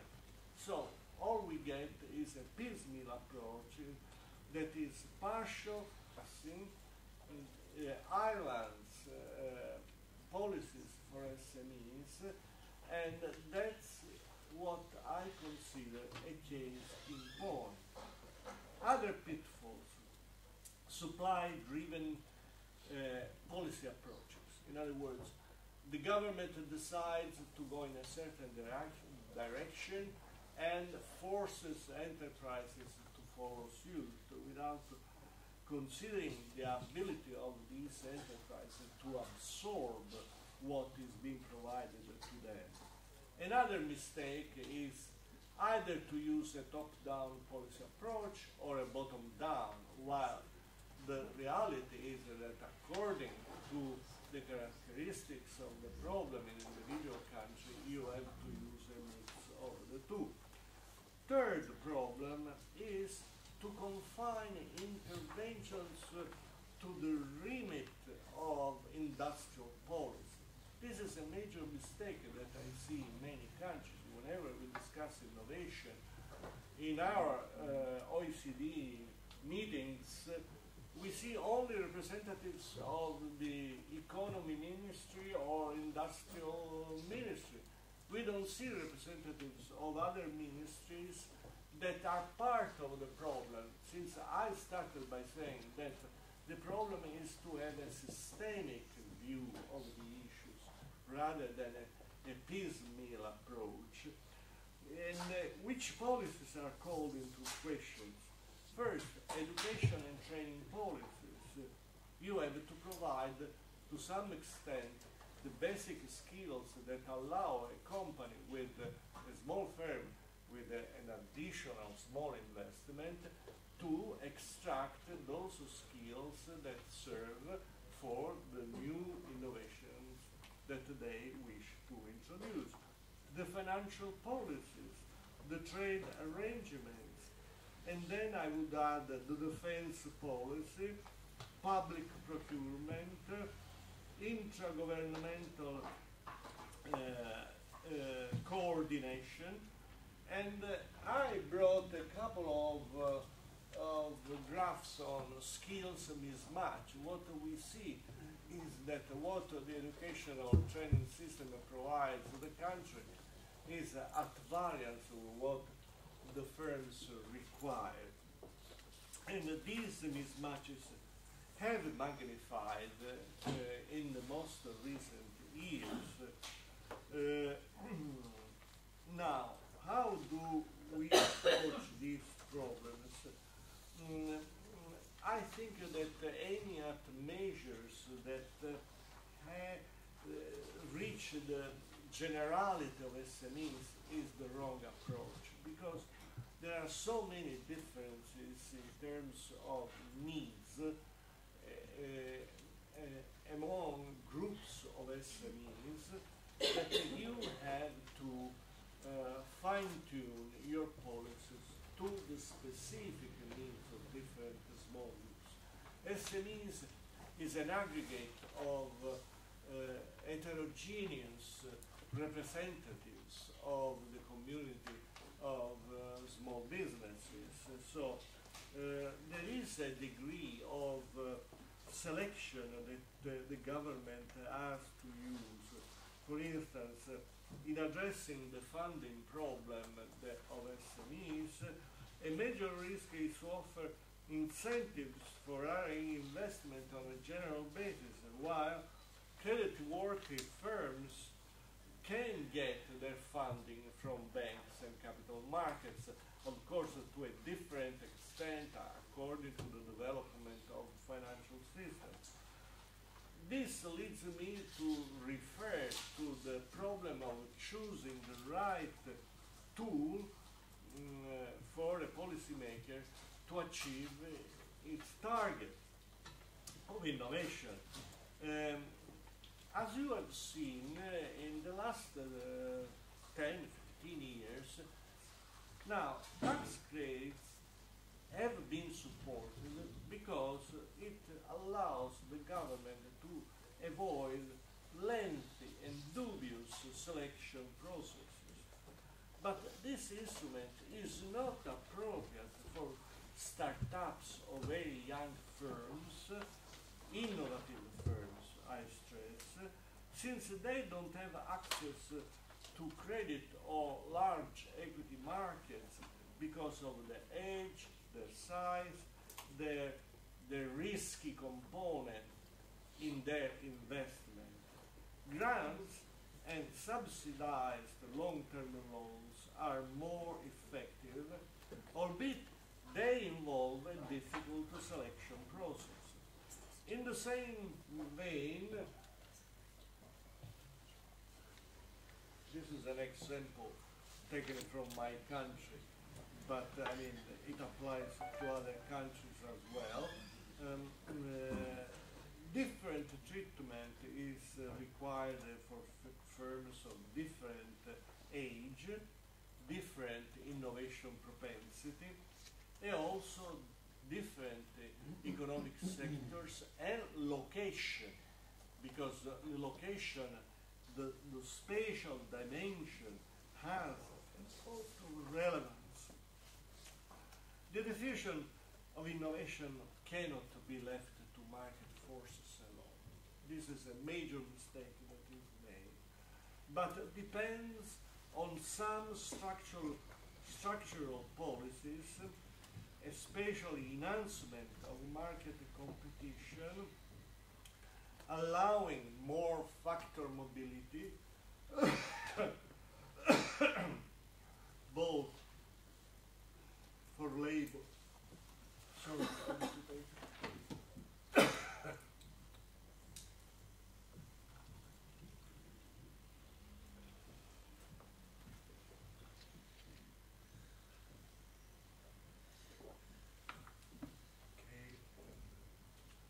Then in EU we have the problem of policy governance, which might be a source of failure. And there is a last factor I want to mention, I am at the end. The failure of governments, not all countries, but of many governments, to evaluate the effectiveness of their policies. And there is one major reason for this, and I have seen it for many years. I have been advising various ministers. Ministers don't like to fund research that will show how wrong their policies are. They don't like to be criticized, particularly when there are strong, let's say, scientific reasons for that. So, who is going to do the assessment? The experience we have in the European Union is, since the European Union funds a lot of investment in EU member countries, then the European Union introduced a requirement of assessment, and the European Union is part and parcel of this assessment process. But even there, the conclusions are, I would say, massaged. I don't want to say a word on the OECD assessments. Okay? So let me conclude. First, innovation has to be promoted and supported. Promoted, which means a proactive policy.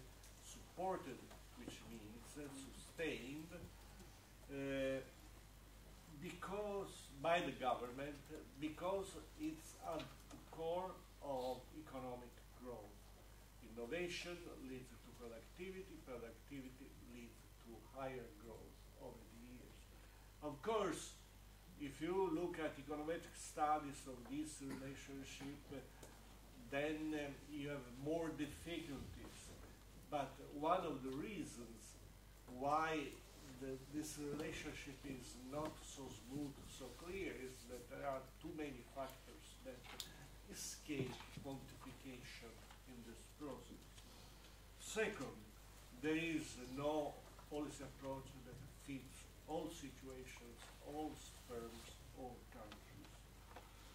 Third, there is a need to establish, since the very beginning, the general orientation of innovation policy by the government, and to pursue it in a consistent way across all layers of government, all segments of the government. Then they have to choose the right policy tools. It's not just a question of strategy, okay, let's give them some money here and there. No. What's the most appropriate tool for a given type of problem in a given category of firm? Then you have the problem of monitoring and assessing, evaluating the results. But I would conclude at the very end that the most important challenge a government has to face is to breed an innovation culture across the society, an attitude favorable to change, a continuous advancement towards the frontier of knowledge. If there is no such a cultural change, widespread innovation will always be a mirage. And you can see the most eloquent evidence of what I'm saying in the type of demonstrations and the rise of populist parties that you have been witnesses in many OECD countries. Thank you for your attention. I'm ready to take questions whenever it comes.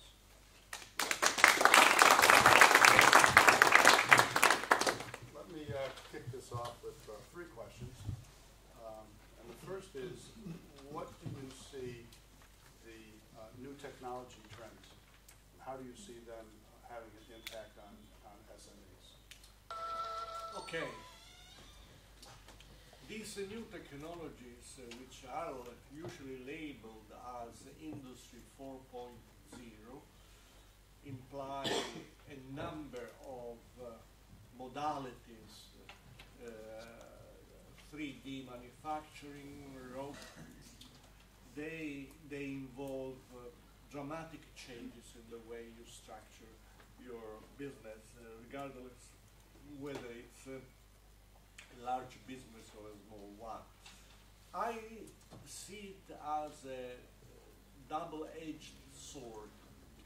On one side, they provide small firms the ability to compete on an equal footing with large firms, because having access to this technology means they don't have to make a commitment of large bundles of money to invest in hardware, in very complicated, let's say, techniques that require a number of highly specialized skills, because all these aspects are taken out of the, let's say, production process. So small firms with a certain idea can have access to these without having necessarily to hire those skills inside,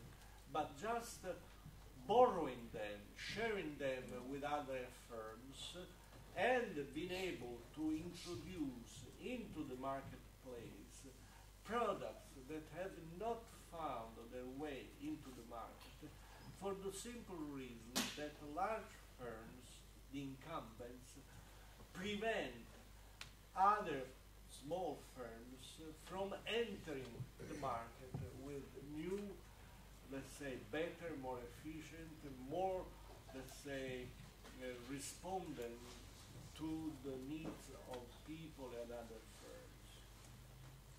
On the other side, there is the issue of whether these technologies are going to put at the disposal of small businesses.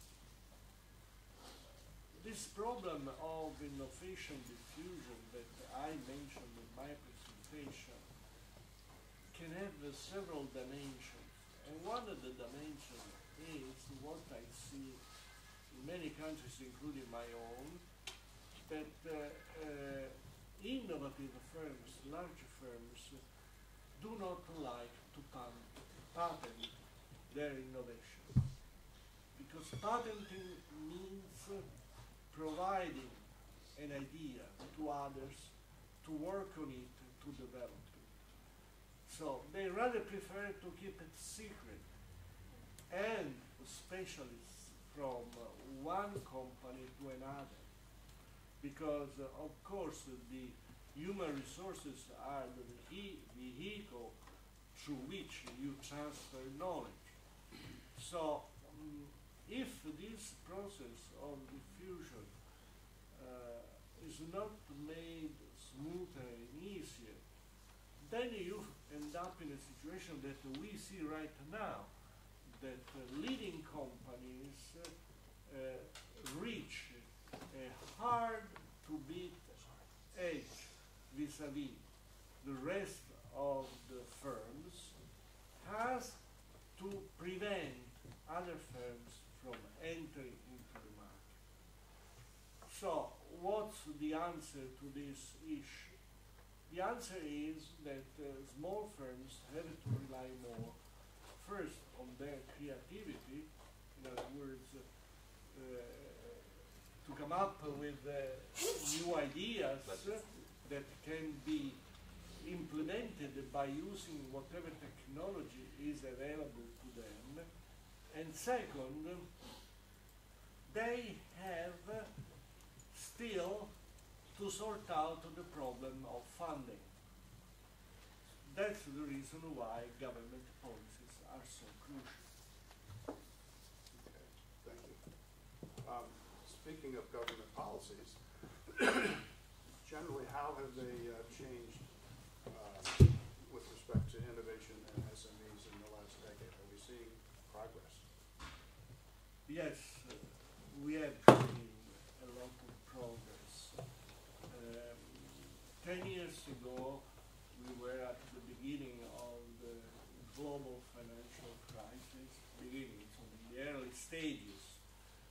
I date this crisis back to 2008, so we are almost a little more than 10 years.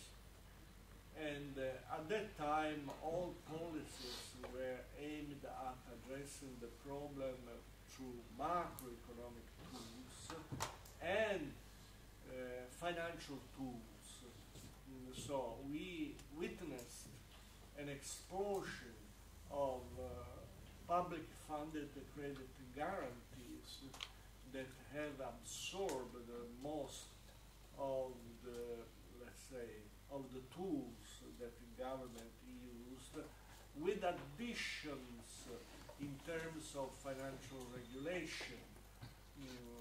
There have been slight but important changes in the Basel III requirements. Basel III is the bank capital adequacy ratios or rates, but still did not work probably because there was a very strong risk aversion sentiment developed as a result of the financial crisis. And we see this risk aversion sentiment very strong today, at least in Europe. In the United States, it has come down, but because they have, let's say, a very vibrant financial market with so many segments that they can provide up to a point enough support to innovative SMEs. Now we see that let's say, general purpose support has been gradually withdrawn, and there is a tendency to limit to certain areas. Innovation is one of these areas. Second, there is a tendency to support aggregation of small businesses, support interaction, cooperation across firms. Of course, it's hard to realize, to turn it into reality in countries where firms are afraid of losing, let's say, a certain advantage or transferring knowledge that others can use in order to compete with them more effectively. But governments are now more focused on the equity component of funding, on cooperation across small firms, reducing the government credit guarantees, focusing mostly on innovation, which is declined in different ways, green economies, introduction of new energy-producing mechanisms like wind energy, sea energy, and so forth and so on. So there has been a shift in policies. It's too early to make an assessment how effective they are, but still now we see an increasing interest in venture capitalism, venture capital investment, business angels, and fintech. Fintech is made possible not just by new approaches, new technologies which are brought back by the connection into the broadband, but also by regulation. I want to recall that crowdfunding, equity, financing has been made possible by new regulation that a number of countries, this time European countries, introduced at an early stage. Now I see that lately the United States has followed suit because the United States regulated debt crowdfunding, not equity. Equity crowdfunding was not allowed. Now they have moved into the same direction. These are some examples. Okay, thank you. I'm going to save my last question after Martin. Martin? Okay, thank you very much. And thank you for being here, giving me the opportunity to say a few words. Also, from the two hats I wear as a chairman of the Working Party on SMEs at the OECD, and at the same time I'm working in Bern, capital of Switzerland, and being in charge of Switzerland's small and medium-sized enterprise policy in the Ministry of Economic Affairs. So I have a, let's say, a practical policy-making background, and since about 18 years, and then a more international side, cooperation and understanding. I would start also at the point where Salvatore briefly touched on the role, the working of the OECD in 2007-08 with the financial market crisis that has surprised many and has also surprised the OECD.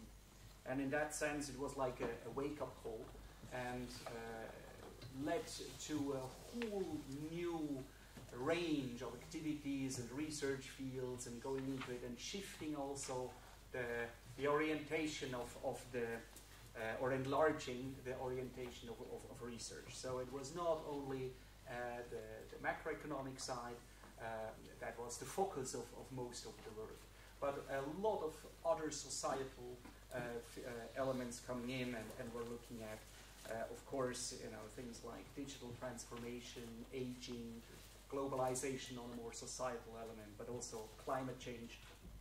Those are just to mention a few parts, and then of course on the financial market side, the systemic effects, not just the macroeconomic role or the economic role of banks and of financial institutions, but their interlinkages and the risks they're bringing with it. So it became more a systemic approach. It became a little bit more, or not a little bit, but much more a holistic approach.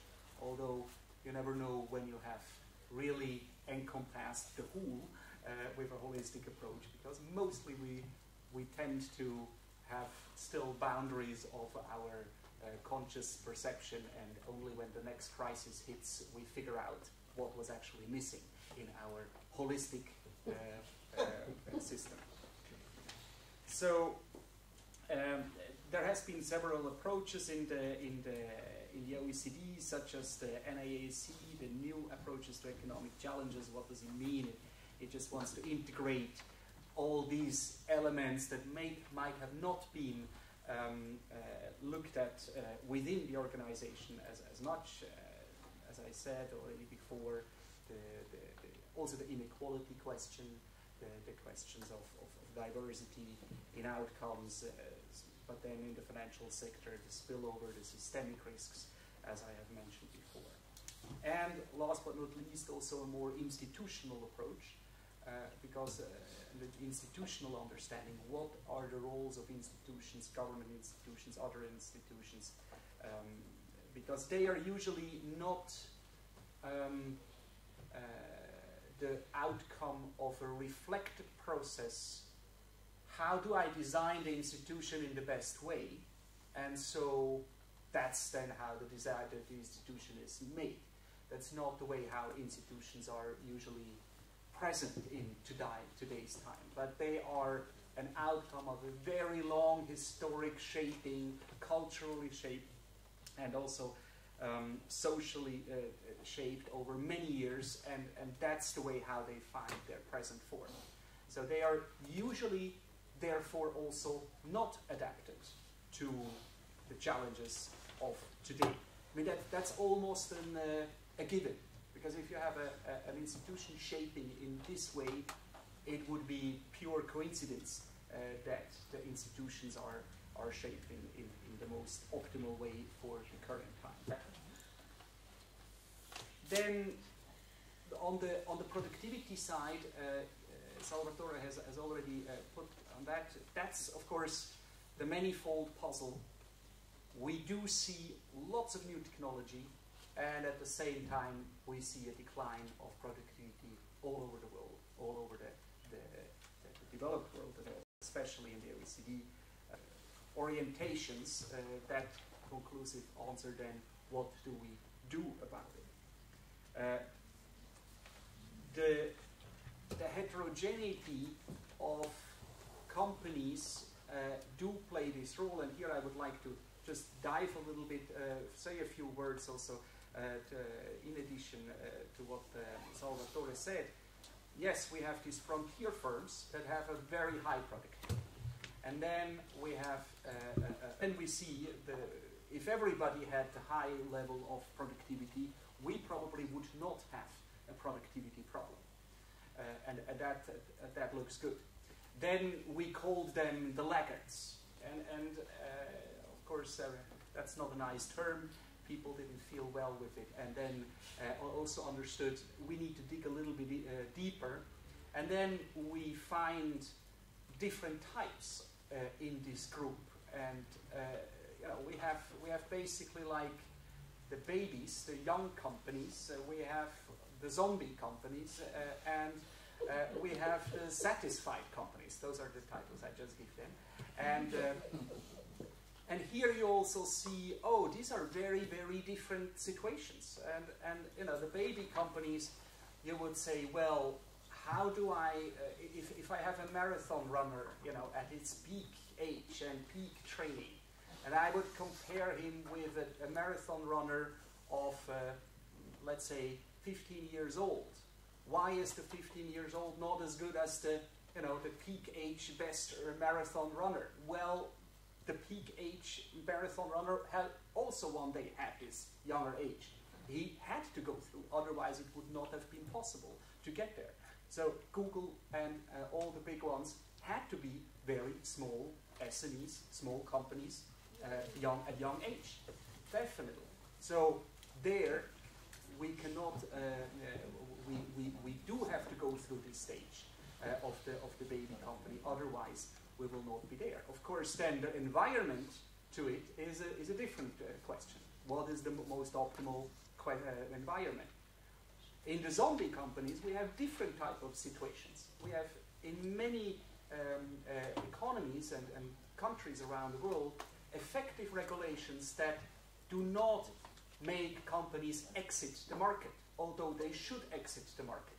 They use a lot of resources on human resources and financial resources. They should liberate these resources. Give up, go on, get out of the room, you know. And that would actually create better jobs for the people. You know?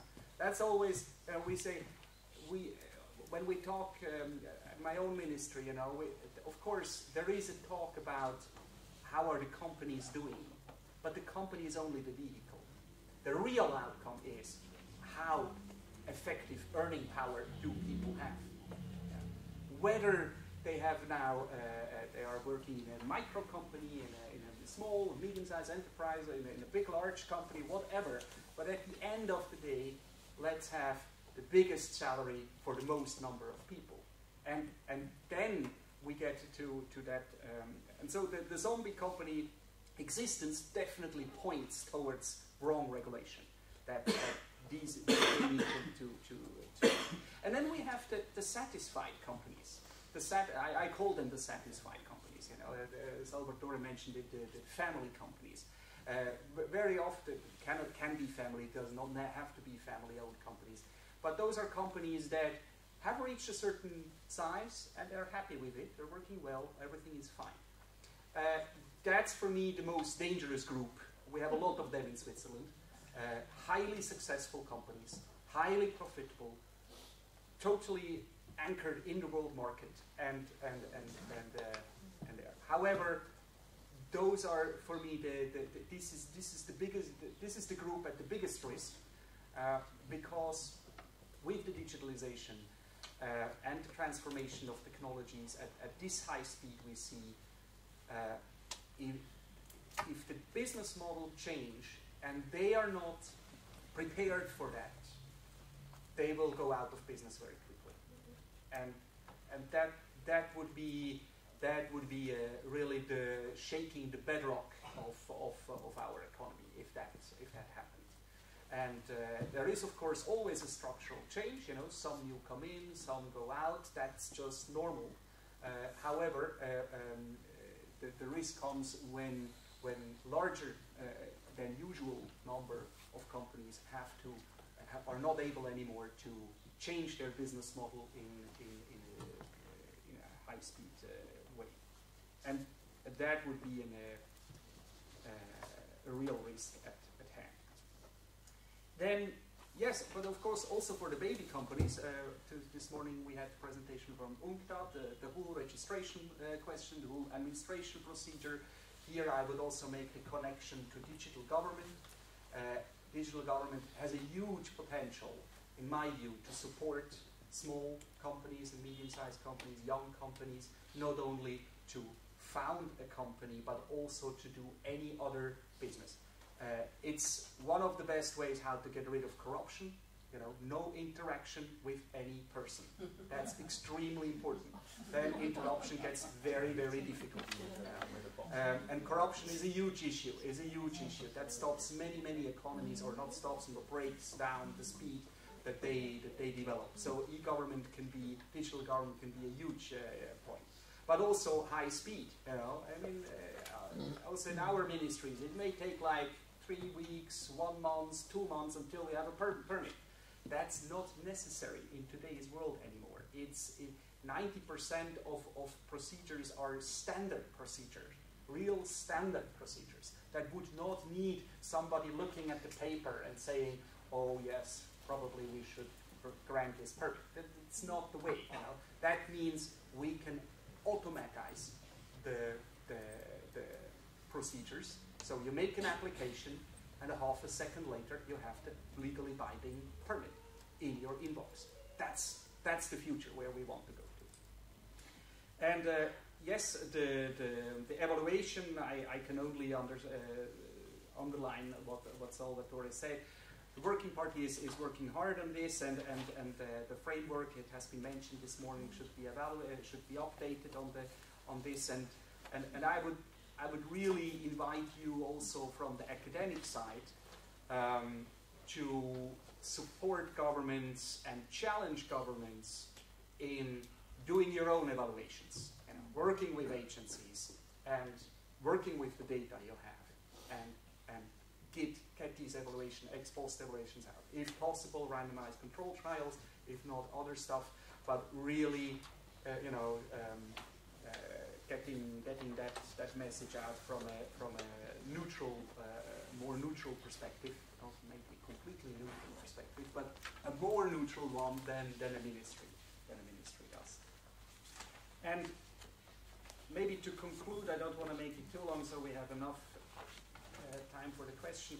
I also notice that we often have two sides of the discussion, one on regulatory framework and one on policy instruments.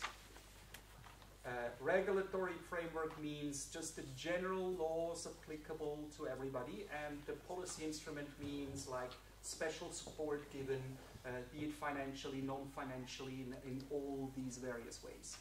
And of course, I think that we have reached a consensus that there cannot be one or the other, but it needs both.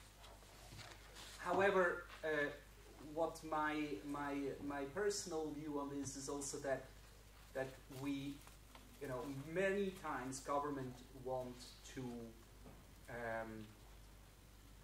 fix the problems on the framework side with specific policy instruments. So they're not able to change the general regulatory framework, and for that reason then they set up a special support structure for SMEs. Now one can say this is better than nothing. Yes, that can be very useful. However, it's not the long-term real solution. And that is hugely important to understand that. Or, like in SME financing, we see that very clearly. We see that there is a lot of discussion on the SME financing tools. But actually, before that, we need to have a discussion on banking regulation. It's the financial market regulation. That's the #1 discussion we need to have.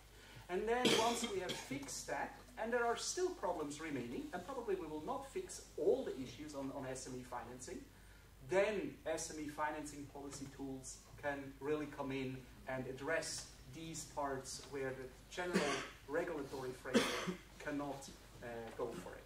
But it's so important. That is highly challenging also for us. Here I'm speaking more from a policy-making ministry point of view. That means we always talk in SME policy about policies that we, let's say the Ministry of Economic Affairs or those in charge of SME policy, are not in charge of. That's the general part. That's usually not the way government works. If you go to the Labor Department, they do the labor regulation, and you go to the Financial Market Authority, they do that. And for us, it's exactly different. We need to talk about all those things we are not responsible for. And however, at the same time, we need to be as much knowledgeable and have the same expertise, if not more, than those who do that every day. That's pretty challenging. And even more, we need to bring the requests and the demands from the SMEs on the table, which are hugely heterogeneous. And this heterogeneity we need to take into account when talking about the general framework situation. And the crowdfunding is a very good example how very often it has been not addressed or systemically partially addressed, and not necessarily with the view of SMEs in mind when it comes to that. We have done in Switzerland several reforms or parts of reforms, and maybe for me the most important one was one where we cut down or made it sure that most of the crowdfunding would just not fall under banking regulation. That was like, for me, the most important part of the reform, although we also created new permits, new parts, and so on, especially for fintech, but just to make sure that if you don't do banking, that you are not under banking rule, might be the most important element to open up the space for SMEs to do real crowdfunding, which would not mean that you invest your own money, or it does not mean that you pay interest on the money that you receive. This is all not the core of crowdfunding. And so this framework and policy investment, policy instrument, that this really go well together, and that one cannot substitute for the other. And then also on this digital side, I mean, what we see is this extremely rapid decline of transaction costs in all areas. And this extremely rapid decline is has so many implications that it's even hard to elaborate all on this. I mean, in the 30s, Ronald Coase has made the theory of the firm, and at the heart of his theory of small companies, big companies, why is a company there exist at all, is the transaction cost. And today, we see the change of transaction costs at an extremely high speed. It has always been changed over time. That's nothing new. Totally clear over the last 200 years. We have always seen changes over transaction costs. But now we see them at a very high speed. And the transaction cost reduction does not only entail that we can do things better, quicker, cheaper, but it really means that we do things in a completely different way. I mean, you know very well about the business models and all this background. That basically puts the question whether a company should exist at all for a certain given or not in total question. We see that in many developed countries we have a complete shift of the retail market. What does a retailer do today? I mean, in the past, the retailer's job was to bring goods, real physical goods, on the table, so you had the opportunity to come in the shop and get that good. That function is redundant. We don't need that in this way anymore. So yes, you can still do it, but then you offer a completely different service. You might consult, you might have all kinds of other things you want to do. But what we see is, and this is so much pressure on our companies that creates a rate of change and the rate of also this irritation, also on a psychological level, of our entrepreneurs and small and medium-sized companies, that we can see this then afterwards in the political discussion, that people in a certain way, yes, we all want change and progress and use the new technologies, and at the same time there is a lot of also, I would say, nostalgia to, it was a good time, we made good profits, it worked well, why couldn't we stay in that world? And that world, if it has not yet gone, it will go, and we need to make sure that they have a future. Thank you.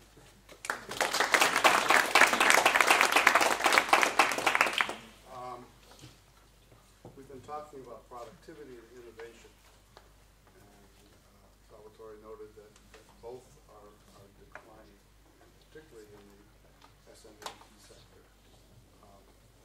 Is there, from the data, is there a correlation?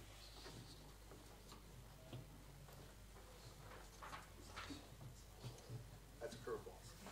That's a very good curveball. So you see the two happening simultaneously, and it automatically raises the question: is there a connection? Yes. And I don't recall seeing any research that addresses that question.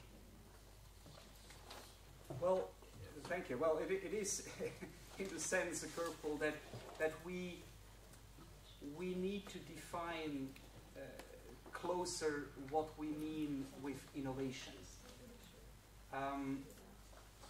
We, of course, we have very good data on research outcome. We have very good data on patents. We have very good data on all things measurable that is not necessarily innovation. Because one can define innovation with not only the research part, but what effectively comes on the market and is in the market. And I understand the word innovation in this way. Okay. Because research is nice, but we all know that the steam engine has been invented by the Greeks, and it worked. It was there. Steam engine was there, but nobody needed it. It was not used for economic purposes. It was a little engine to have in the theater going certain statues up and down. Very nice. That was not the point. It was also not necessary because with all the slavery and so on, that was not the way it worked, and it did not have that kind of economic system that required or was promoting that. So we need to understand that research is nice, but does not deliver innovation. And I would guess, and this is not a data point, that we have this combination with the decline in the productivity on the company side. That this power to create real marketable products out of it, that this we see. However, the reason for this is it's not clear. We have so many data points also that look, for instance, what happens in a demographically shifting society. Of course, entrepreneurs reduce if most of the people are moving to higher ages. How much does this exactly impact? We don't know the exact number, but what is the percentage of the missing entrepreneurs that are coming from aging and other areas? And of course, then it's also one additional challenge is also when the labor market grabs from our economy side, we see when the labor market offers very good and high-paid opportunities in an employed way, that does not highly induce young people to start their own company. And that means, and it's even difficult from an economic point of view to make a clear judgment whether economically speaking that is good or bad. It's not clear. It can be that, yes, the entrepreneur creating a new company with a lot of new jobs is economically the better choice, but it can also be that the same person working for a larger company creates higher value added there. So we don't have we cannot have how would I say it, like a clear-cut, predefined approach that, yes, more innovation automatically comes out of a certain type of entrepreneurial activity.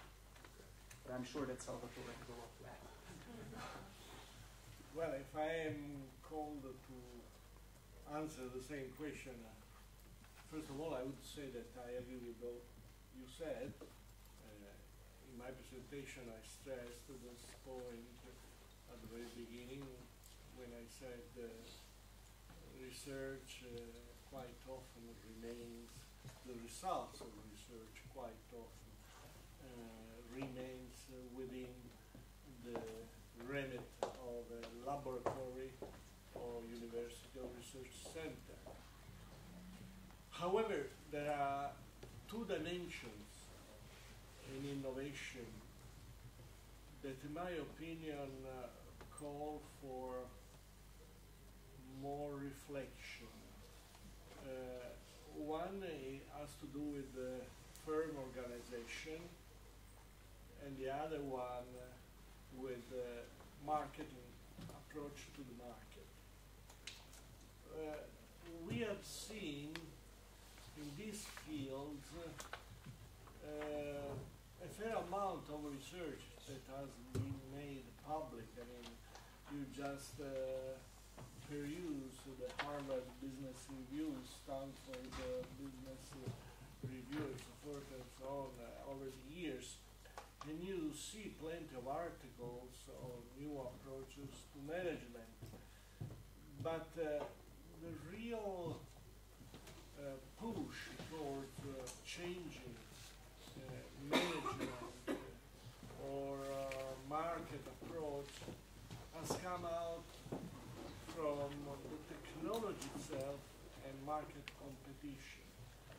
And to these two factors I would add in a number of countries, but not all, the same government. The very moment a government requires any firm to file its income declaration digitally, there is no way around.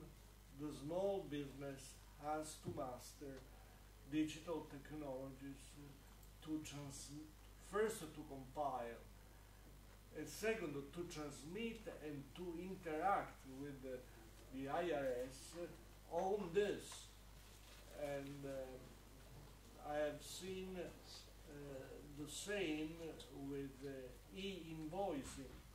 In some countries now, the invoices have to be sent immediately after the sale through digital means.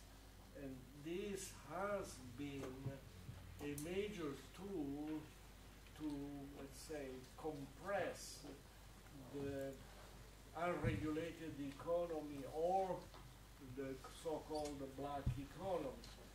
And I've seen it even in my own country. Now in my own country, the income declaration is written by the tax authority and sent to you every year.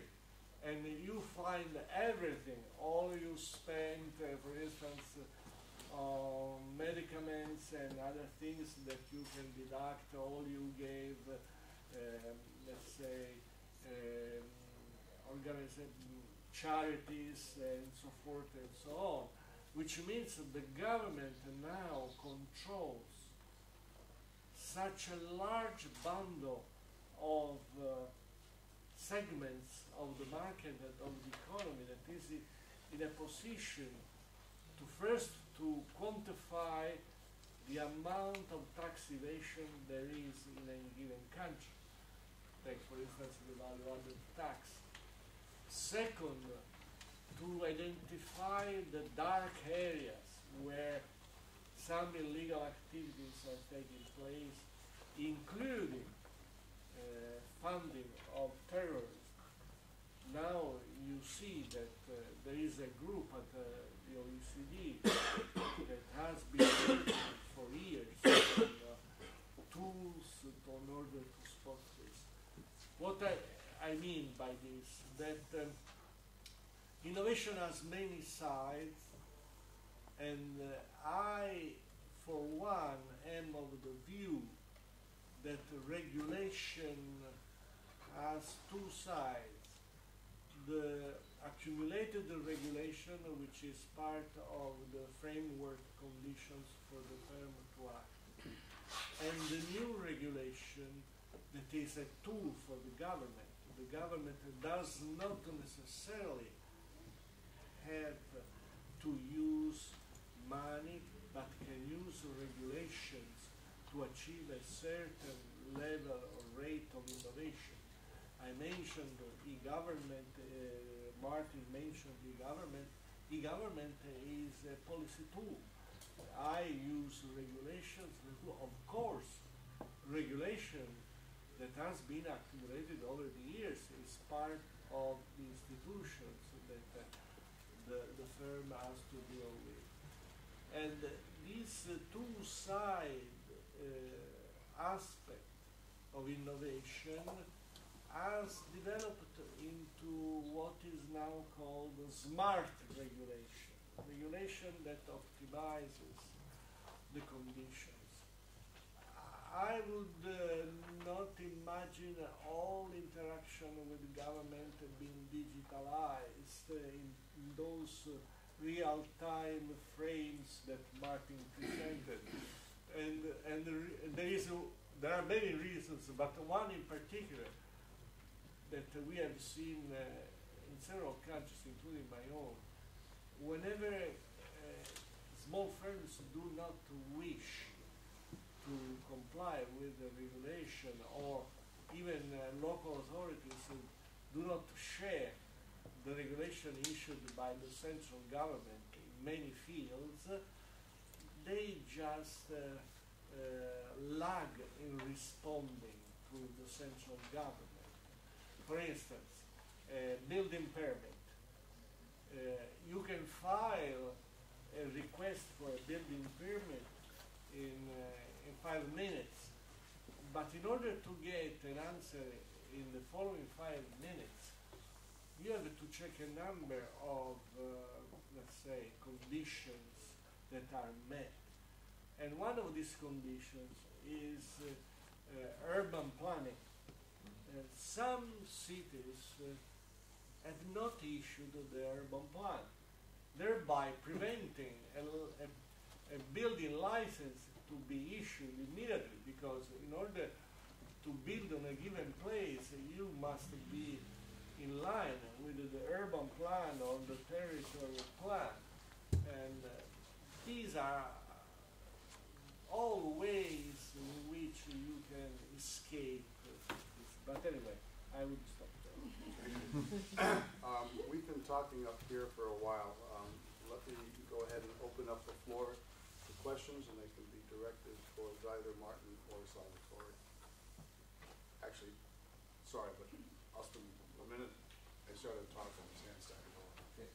Thank you very much. But women first.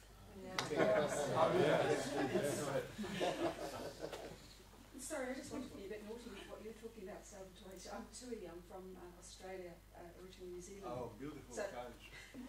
So I want to be a bit naughty with this. I'm talking about government as a regulator.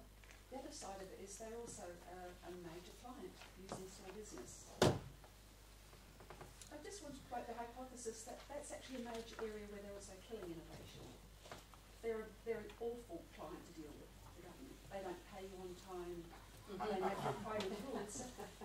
Is there any research, or have you looked at this at all, actually, government with this different perspective actually as a client of small business? Yes. I don't know too much about the research because it's too much country specific. You have to know the regulations of individual countries, so you cannot lump together many countries under the same heading. But if you wanted to give them a scorecard, perhaps out of 10, how does government yes and no. I'm sorry, Let me start by framing the problem you raised in a structured way. The business relationship between government and SMEs has the tax side, the regulatory side, but has also the side of public procurement. Okay. I'm glad to hear that the Australian government has taken an approach to make SMEs part of public procurement procedures, because this is not always the case. In the European Union, you cannot preserve a certain percentage of public procurement to SMEs. You can do it in the United States because there is a proviso to that extent. But by the way, the definition of SMEs in the United States is totally different from the definition in the European Union, in Japan. And, I mean, just to give you a taste, but you know this better, that an SME in the United States is an enterprise that has up to 500 people working for it, while in the European Union, 499 workers in a company means that you are a large company. Let's say, I would, let's say, in statistical terms, consider medium large or large, but anyway. In the European Union, it's forbidden. It has been tried, and the reason is that this interferes with the competition, market competition. But there is the other side, and I have seen it in the European Union. I was not aware of the problem in Australia, and I've seen it in my own country. And this problem has become dramatic during the global financial crisis. And it's due to the fact that public authorities lag behind in fulfilling their payment obligations. How has this problem been approached? In the European Union, just in 2009, I guess, and I could be wrong, no, but I think it's 2009, they issued a directive obliging governments to establish a deadline for the payment of arrears vis-à-vis enterprises, no matter whether large or small.